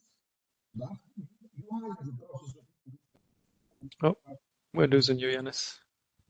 of. Okay, but yeah. So I thought Yeah. for sure that what really interests you is the end of the extended lifespan. So these are the date. Until that, we will take your notices. And before that, we will just won't. Exactly. Before that, we don't take the notices. Yeah. Yeah. So No. standard lifespan is to protect our resources. Extended lifespan is to protect your resources, I would say. I understand. So okay, let's say that yeah, probably the most useful thing would be to have longer extended lifespans. And I had a question for Aitor, if I may. Please. So, do you have a proposal on how things would be so that it would seem fine to you? So, what should we do here to make things better? And not about the deprecation, but in general, because you're saying you said I want more stability. You're releasing too often. Okay, so what do you think should be our strategy so that it was received better from your side? In the ideal situation that I have in mind, only the master data values, say CPV codes and NATs and so on, should be subject to maintenance. That would be the ideal. That world doesn't exist. So let's talk about something that is realistic. So assuming that there will be changes on which we don't have control, and the tool for coping with change is the SDK, how do we deal with change by using the SDK and tweaking the frequency of updates, the what? Tell us what to tweak so that we cope with change. But we cannot assume that there is no change. There will be change.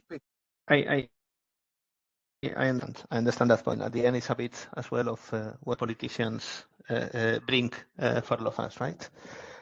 What I personally try to do when we have many changes for our customers is trying to pack them together so that at least there is one big change, that everybody can plan for instead of having a little bit now, a little bit next month, a little bit next month. I'm not saying that you are doing every month, but in general, I think that packing things helps. And then the timelines in general help so that people can plan to consume all of those changes in advance. And then the price of that or the benefit of that is as well that there will be a sort of stabilized period in which changes will be minor. So I'm with you. I understand where you're coming from. We have to deal with changes. Personally, I think that those two things will help to bring some stability and some certainty. That's Okay. that's why when Carl was saying before, I think it's about the lifespan of the SDK. I made the comment. You hit the nail on the head, right? If you tell me choose the SDK you want and it will be valid for 3 years, I will say I take it, I shut up, and you will not hear me complaining at all, right? I can plan once every 3 years. I'm not saying that it has to be once every 3 years. It's only an example, right? So packing all the changes together will help, and having certainty and extra time, courtesy time, if you will, to implement, that will help. All right, but if I understand you well, you say packing changes together. I think that's what we already do, because we don't force everybody to go from 111 to 112 to 113 to 114. So 114 contains everything from 19. But so therefore, you go to 114 directly from 19 in one go, and that's packing changes together. I agree. And not everybody else has to synchronize their timing with you. So you do your own timing, and everybody else does their own timing, and they go from the version they are to the maximum possible by packing changes together, because that's exactly what we do. So, I mean, I think that we already provide what you're asking for. But not the time. You are right from that point of view, yes. From that point of view, certainly you're right. But then I need to update twice every 12 months, or in any period of 12 months, I have had to update twice. but we just said that it's not 12 months. 12 months is only a cut-off date for our own team for patching. But So, when, which means okay, after okay. 12 months, you're not going to get labels. If you but get the system extended, will yeah. work. So Okay, I understand. My data, connection dropped. yeah. I don't really want to Sorry. hijack the meeting, but my connection No, it's okay. dropped just at Yes. that very moment. Okay, okay. I think I'm not the only one. I mean, I have a bunch of questions there. Not all of them were mine. Okay, so I don't know if any other eSender wants to chime in. They're similar, yeah. Yeah. I will carefully review the information. I got your point. The information about the extended timeline. Okay, right now we have been in as well with many SDKs with extra periods. So I appreciate that, but we all know that that's not how things will be moving forward. But So maybe, I will as well yeah. reevaluate the evaluation once we are in more the cruise speeds that you are thinking of. But just to make the point about the extended lifespans, that I think in the end we will use the option. I mean, I say we'd like to get back to 12 months because we want people to move. But in reality, like you say, 12 months is a bit too tight. If you update every year, 12 months extended lifespan or lifespan in general that you could submit notices is too short, because once a year exactly is exactly too short, because you don't always switch immediately. This 28th of February thing is a regulation thing, which was regrettable, and that the regulation amendment in December said 28th of February 2025, which forces everyone to be legally compliant. There are ways to mitigate that deadline, but the future regulatory things will have much more generous deadlines. That's good to hear. So that I don't think that's going to happen again. I mean, the October 23 deadline was, personally, was stupidly short. 11-month transition was madness. Yeah, okay. Enough said. You all suffered at least as much as us. This amendment was too short. I think it's partly because we're getting pressure. Well, our colleagues in Brussels were getting pressure from DG Environment or DG Trade about foreign subsidies. You know, everyone's freaking out about Chinese subsidies, so it became very political. How soon can we have these things? And so we put a date, or our colleagues put a date, saying, okay, we'll try and do it sooner, which is ridiculous because in the end, we're still waiting for those policy colleagues to have an implementing act, which would stabilize the code list, for example. So yeah, crazy. We put a deadline that in the end is not actually going to be that useful. So extended lifespan would be better. Then you either your SAP, your commercial eSender, your clients will say, I want to submit notices that include energy efficiency directive. Okay, our job is to give you an SDK that has that so you can move to it.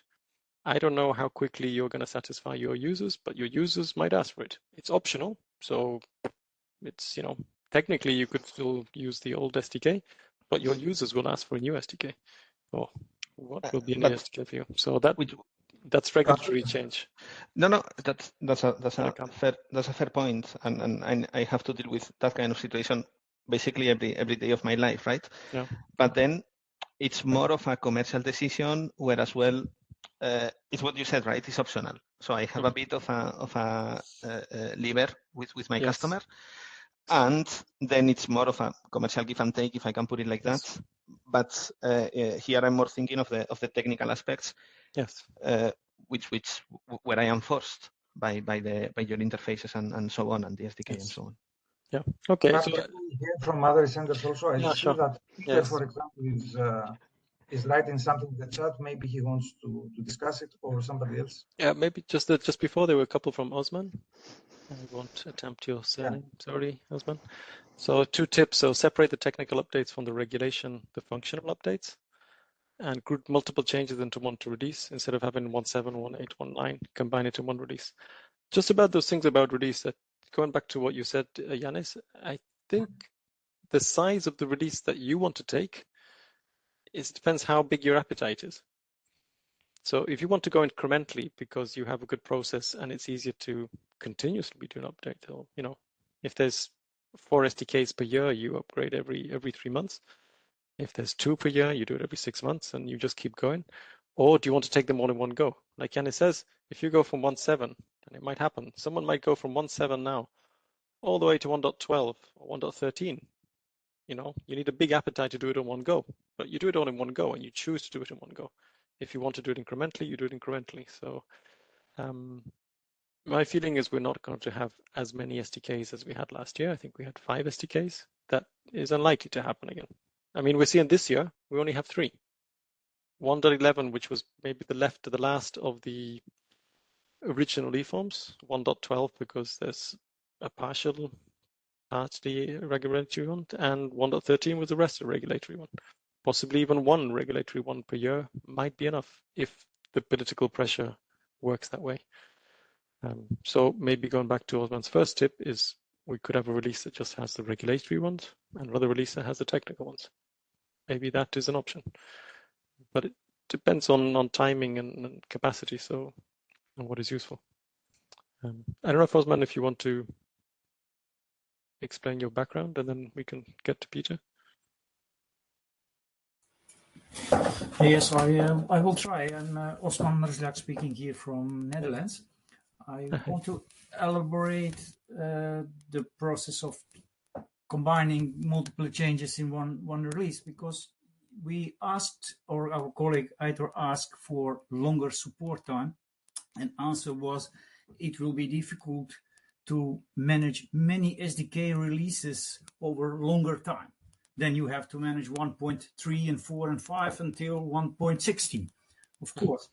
If you manage to combine changes, for example, from 1.7 to 1.11, but in our case in Netherlands, in tendernet.nl, we are now moving from 1.7 to 1.11. So for us, the versions in between are actually not really usable. But it's our situation. But if you manage to combine 2 releases in one, you will have less releases, and you will be able, with same cost or with same manageability, complexity, to give longer support. Another tip what I gave is trying to separate technical upgrades, like introducing business layer from the functional, because now if we are going to 1.12 because of we want to implement regulations, we are forced to implement new technical upgrade, and that could be for some developers maybe too much or too fast or too complex. That's what I want to elaborate. Yes, at Business Centers, it was a little bit sad. The intention in March, I think we announced, Yanis, that we would have 1.11, which just had the extra rules or whatever we changed in from the business point of view. We were going to have 1.12, which was the same as 1.11, plus business entities. So you had the choice of 2 which were businessly identical, but one with a technical change. And then 1.13, which is now 1.12, would have had more regulatory changes on top. But yeah, we didn't manage to get that separation between a business release and a technical release. In the end, they end up coming together because the SDK is coming out and the developments coincide. So, yes, I understand, and I'm not trying to it's more of an ambition. Like this is silver bullet and these 2 tips will work. You know the best. You asked us for feedback, and we are trying to give feedback. It's not. No, this is good. It's not. In a general, we are happy with the work you are delivering for us, and we are trying also to implement it. And we all do everything together to help our users and our governments to manage all things. So, please. If I may. Oh, sorry. Yes, you go. So I wanted to talk about the thing that you said about bundling releases, and about the idea of, okay, for you said you go 1.7 to 1.9 or 1.11. So if we waited and instead of 1.11 we named it 1.8, so we didn't release 1.8, 1.9, 1.10, but we held on to all those changes and we released them as 1.8. At the same time we released 1.11. That's your suggestion, then we would have fewer minor releases to maintain, and therefore we could prolong the patching period for more than 12 months. That's the idea, right? That's in basic idea, but you Yes. have a better insight or Yes. every aspects. Is it possible for The you? problem is, in this way, the problem is that imagine that we do one release per year or one release every 2 years, like we did with TEDxML. I was not here when we did TEDxML, but in TEDxML it was like one release per year maximum. So the idea is, if you restrict yourself to releasing as sparsely as possible, then everybody's clock has to synchronize. So everybody has to take a big change, and they all have to implement it together and move to it as fast as possible. Why? Because we didn't incorporate the changes gradually into the entire system at the pace that everyone can absorb them. So this would make things way more complicated than they are now. Yes, I understand that the perception is that there are too many versions and okay, people get lost. Okay, good. I understand that. But it's just a perception. And as soon as you get used to how things are working, you will see that they're much easier than waiting to give you a big release with all the changes that were in on 7, 8, 9, 10, 11, all together once a year, and everybody has to adopt it together. Yes, I would have less releases to maintain, much less than I have now, but you will have much less time to adapt. Yeah, but I think it's okay. I mean, we have, I think SDK is the right vehicle. It's more the scope and the timing and the lifespan, which are the tricky things. For us, So, also, Peter is the hey, Peter. Yes, I was getting to your questions. Yes, please do. predictability of the SDK. We're running automatic tests, and they always a lot of will fail when we install a new SDK. So they're all, and we are moving from 1.7 to 1.12 because 1.8 that had blocking issues for us. We tried 1.9 that had blocking issues for us. We tried 1.10. We couldn't go live with none of them. And it would help if it would be faster corrected the errors in the SDK. And now we have a lot of changes in our system that can't go live before, for example, clean vehicle directive, which is already we should Quite old. have said that, but we can't, and that makes it really complex. The predictability of and especially schematons. We're not playing about XSD or something like that. That's I think that changed. Do not change a lot. Also, notes is not few templates sometimes, but that's Yeah, like you say, 99% of the effort is on the rules that change. Yeah, it's complex to understand what is happening there. Yeah. Can I address that, Carl? Yeah, please. So Peter, you said that you went from I don't remember the version 1.7, 1.8, 1.9, and every time you tried to move ahead, you found that you had some problem. Yes, so because for example, you were in 1.6 and everything was working, and then you try to go to 1.7 and suddenly it doesn't work. Yes, more rules. Now the question here is because from your perspective, you say my system was working. The SDK changed. Now my system is not working. because national laws. Sorry. Because of national laws, we're not allowed to publish certain information. For example, email address and phone numbers of companies. Whatever that issue may be, all right? But your perception is you say, okay, I have this SDK, it works. I put it in my system, it works. If the other SDK I put it in my system doesn't work, and then you assume that the new SDK is the problem. And the point I want to make here is that no, the new SDK is not the problem. So The problem is that, just let me finish for a second. The problem is that your system makes some assumptions about what is in the SDK. No, Yanis, it's the rules. We add more rules and it looks. Okay, let's talk about the rules. Just let me finish the general question and I will focus on the rules. So the thing is that you make some assumptions about how your system should behave with two SDKs that are basically identical. The only thing that changes is the metadata they contain. So 1.7 and 1.6 are identical apart from the metadata. Yes, they have different rules, but the rules are metadata. So your system cannot cope with the new metadata, although they follow the exact same rules as the previous version. No, the Peter's application will not have broken. It would have. I mean, let's assume Peter's application in Tendernet takes an SDK, updates itself, in 5 minutes. Fine, and adapts magically. I don't know how magic it can be, but you have to check a few things. And then you fill in a form and you send. And as far as you can tell, it looks the same, except there's a rule that says now you need email address and phone number for all your organizations. It's a rule introduced. What is the problem with that?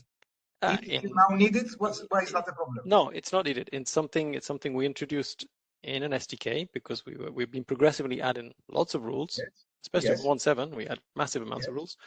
That's when we discover, for example, under Dutch legislation, you cannot publish that information. Well, you start getting into personal data database and all that. So what we did, we had to release another SDK, in the next SDK, we removed that rule after discussing with DG Grow and lawyers and all sorts of. It was quite a big deal. And then we patched the old one a few months later, and then that SDK becomes viable in that country. So in fact, it's the introduction of rules which we didn't consult widely enough. People discover them in the SDK. So the SDK becomes the vehicle for expressing changes that were not described elsewhere before. I understand that, but doesn't this problem fall within the idea of eForms is quite new and there is not enough maturity at the business level? I mean, we would have this problem without applications and without the SDK. Yanis, this is not a technical problem.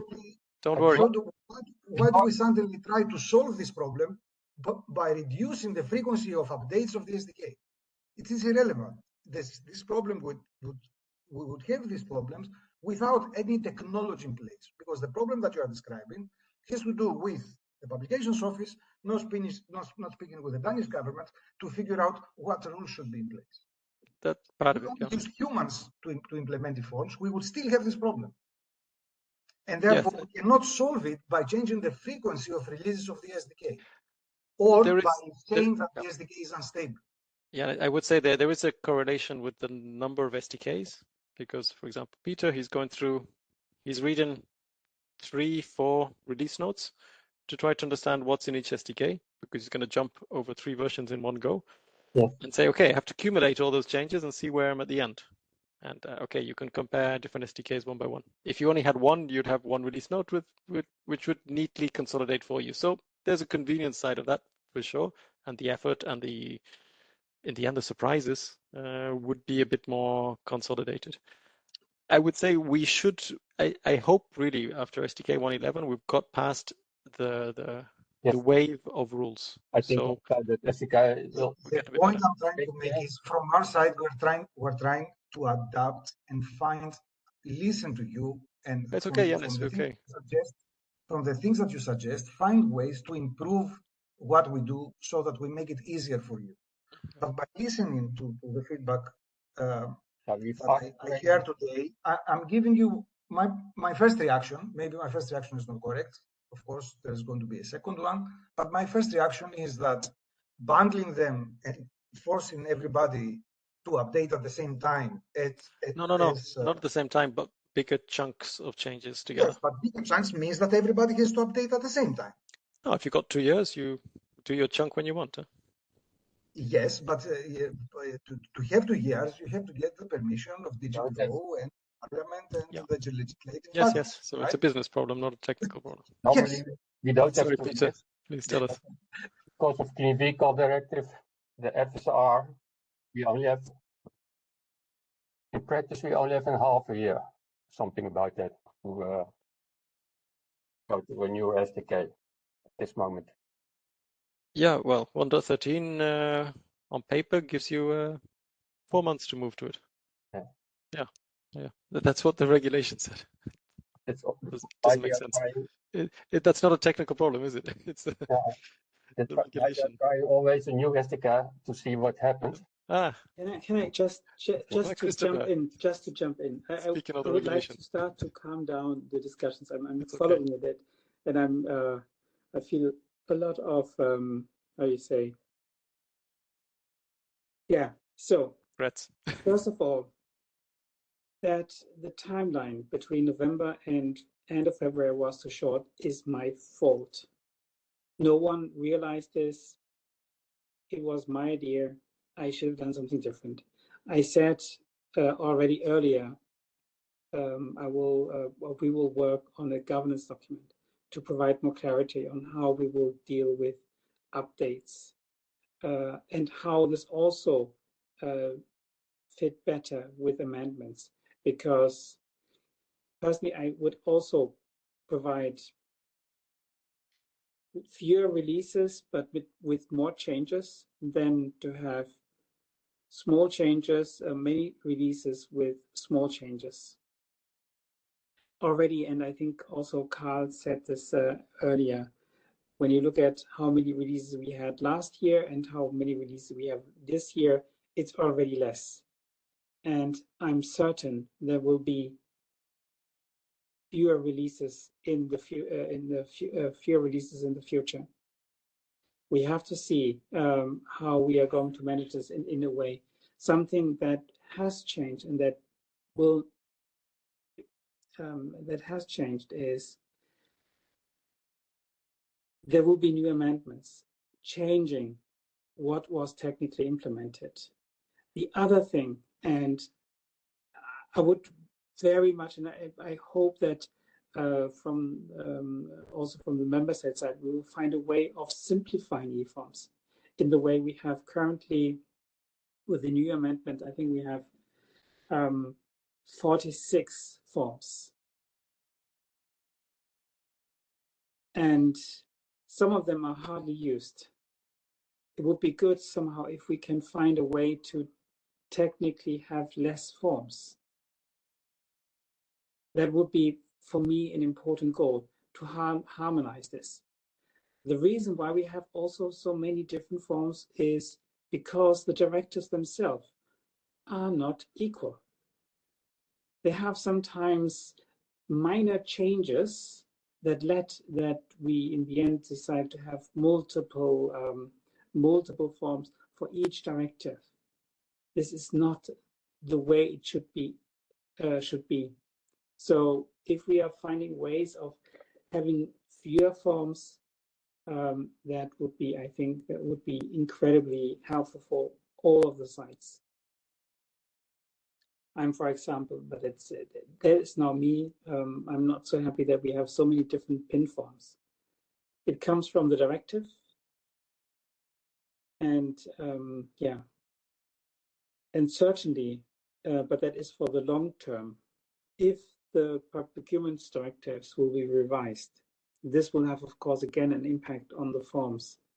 But I think at this point in time, everybody will be wiser to harmonize the forms so that with the new directives, and I will try to do everything on my side to that we will have only, let's say, if we come to 10 forms, that will be already much, much better. The eForms regulation says there's 5, and then we have lots of subtypes. Yes, yes. Can I just say, just to jump, and then we'll come back to some of the other questions before we wrap up in about 10 minutes.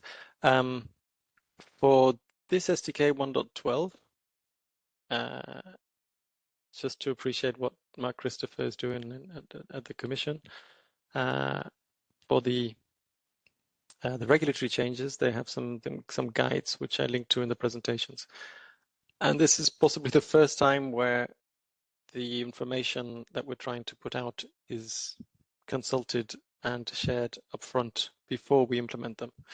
So normally, for example, FSI, it's only 2 fields. It's relatively simple, but there's a guide saying there's 2 fields. This is how it belongs, and this is going to come in 1.12. So we should be able to discuss these things as they come in. In theory, we could even discuss any rule changes. So, for example, I made a mistake this morning. A rule change that would come in 1.13 would be a direct award justifications against a legal basis. So one thing we need to do is publish what those validations are going to be before we implement them, so you see them coming. So not that everything is going to be there like in a release note, but some of those changes would be announced before. Indeed, Robert Jan, you say in the chat, it's mainly all those rules which have been coming, and you've been trying to upgrade to the ones in between, and each SDK has rules that cause trouble in your country. And by the time it gets fixed, you find another one in the next one. So I'm hoping 1.11 we can close that gap, or 1.10.3. That is not so bad. And from 1.12 onwards, when we do real changes, maybe we can find a way to announce them before. And so you could even see them before they're actually in an SDK. So I think that is possibly one cycle we can do, to consult rule changes before. And as Mark Christopher says, have some governance that defines what's coming in. For me, up to 1.11, it's a hangover from the past to get all the rules in. And we discovered that some of the rules didn't apply in all the cases.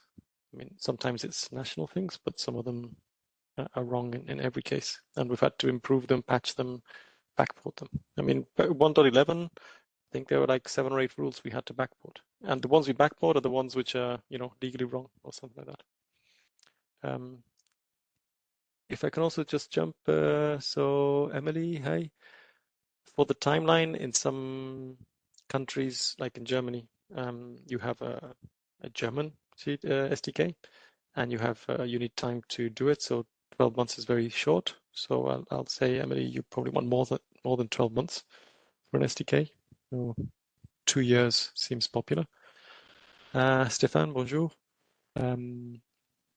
This is possibly to come back to the other question about business entities. I won't involve Yanis again, but if we have SDK 2 and we drop redundant information, instead of leaving it as nice to have, this adds effort to the implementation. So it's the drop-in of concepts does have an implementation cost. I think that would be a message back from Stefan back into SDK 2. And Robert Jan was about jumping up. And we had a couple of, yes, thanks, Manus, just those 2 ones. I'm going fast just to make sure that we've got also as yes as we can. With SDK 1.11, so yes, more rules, we put it in 1.11. When you have a change notice, you must put the section you are changing. I think that's always been there. But if you change a submission date, submission dates are at lot level. And so you have to refer to all the lots one by one. So if you change the submission date for 50 lots, you should in principle refer to 50 changes in lots. Why can't we have an enumerated list that says all the lots? Yeah, this is a feature, I would say, of e-notices, of eForms, which means a lot of information has moved down to lot level. So submission dates can exist 50 times. And if you want to change one, you have to change them 50 times. From an SDK point of view and the rules point of view, you are not obliged to link to each lot that you're changing. So there's a certain amount of flexibility, and it depends on the goodwill of the buyer to link to the sections that they have actually changed. And in future, that would be a business entity. I mean, you would be able to use that perhaps. If you were changing 50 lots, and that one, I would just put the section I'm changing as procedure, and in the description saying I've changed the submission dates for all the lots. You will still have to change the submission date 50 times, but in your change description, you won't point to 50 lots. You could if you wanted to, or if your system automates it. You would just say at procedure level. So we cannot put lots as something to point to because there's no single entity. There's no business entity called lots. There's just a bunch of individual lots. But yes, it is an overhead sometimes. Possibly your application can generate something for the user. So that's one option. And Cyril, do we plan to introduce a delay between publishing the SDK and qualification, which would the preview, that's what we call it now, and the production environments? It gives you some time to implement and test your software before having people able to publish in the latest SDK format. We tend to put preview and production SDKs at the same time. In 1.11 and in 1.12, there will probably be a gap, but it's more a problem on our side because TED isn't keeping up. But our general intention is to have preview and production aligned. We understand that having something in preview before production allows you to try something out, but the fact that it's in production has no impact on you, because if people are publishing in 1.12, it has no impact on you as an eSender. I'm only wondering, Cyril, if you're asking this from a point of view of reuser. So if you're reusing data,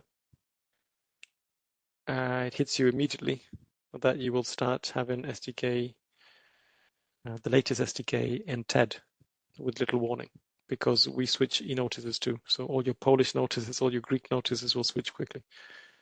It could be, I don't know, the Dutch ones might take 6 months to get there because they will have to analyze it and plan it. But the e-notices too won't switch immediately. So Cyril, if you're talking from the point of view of a reuser, that's a fair point.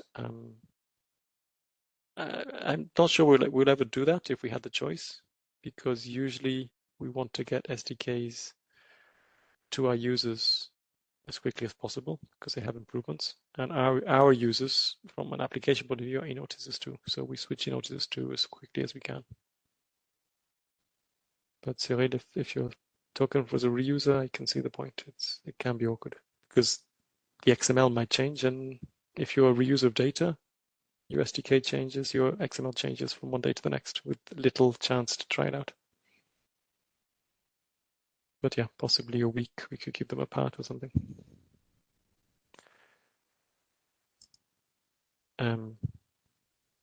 Okay, sorry, I went a bit fast at the end and I speak a lot.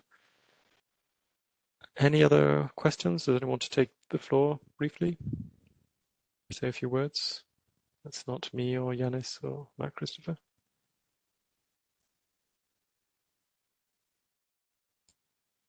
But yeah, we take note of the points. So it's very good. So let's wrap up before we go. What do you like about the seminar or the workshop? Just to catch your feeling.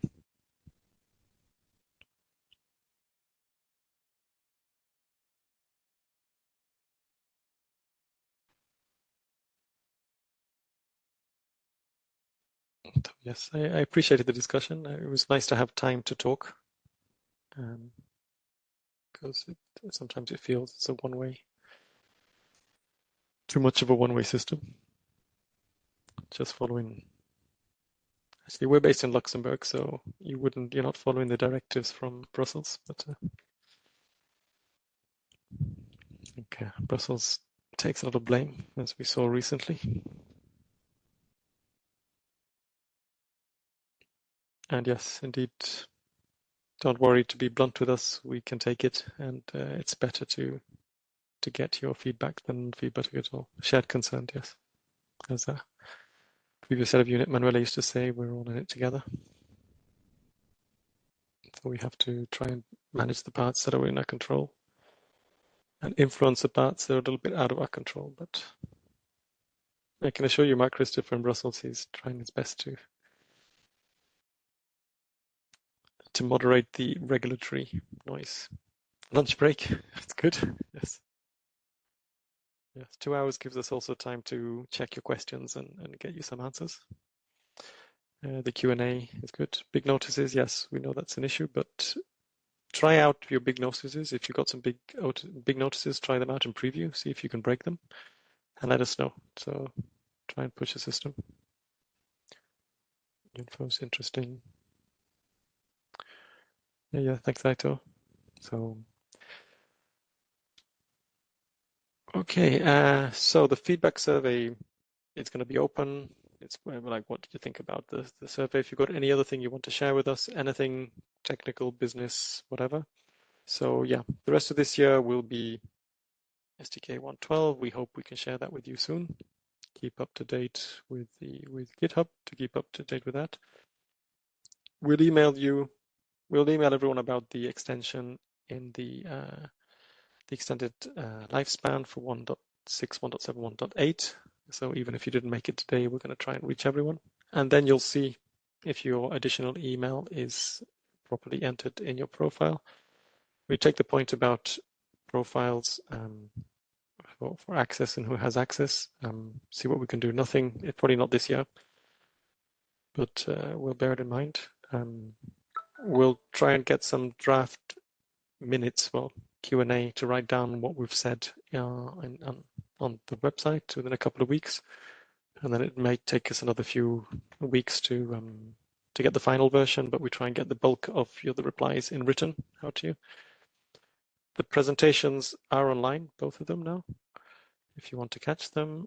And the video recording should be up within a few days. So if you want to go back and listen to what we said, in the Q&A that we publish, it's usually the clean version of the things we wanted to say, even if we said things differently. So good luck with the next few months. See you in September, and we'll keep you in touch for any physical meeting in December, but it should be around the 3rd, 4th December. So we're looking at those dates anyway, online for sure. So we'll see you again. Okay, we'll finish on time. Thank you very much. Good luck with your football teams. And next time we'll see you, we'll know who the champion is. And have a good year and have a good summer break. Thank you very much. Hi, everyone. Thank you.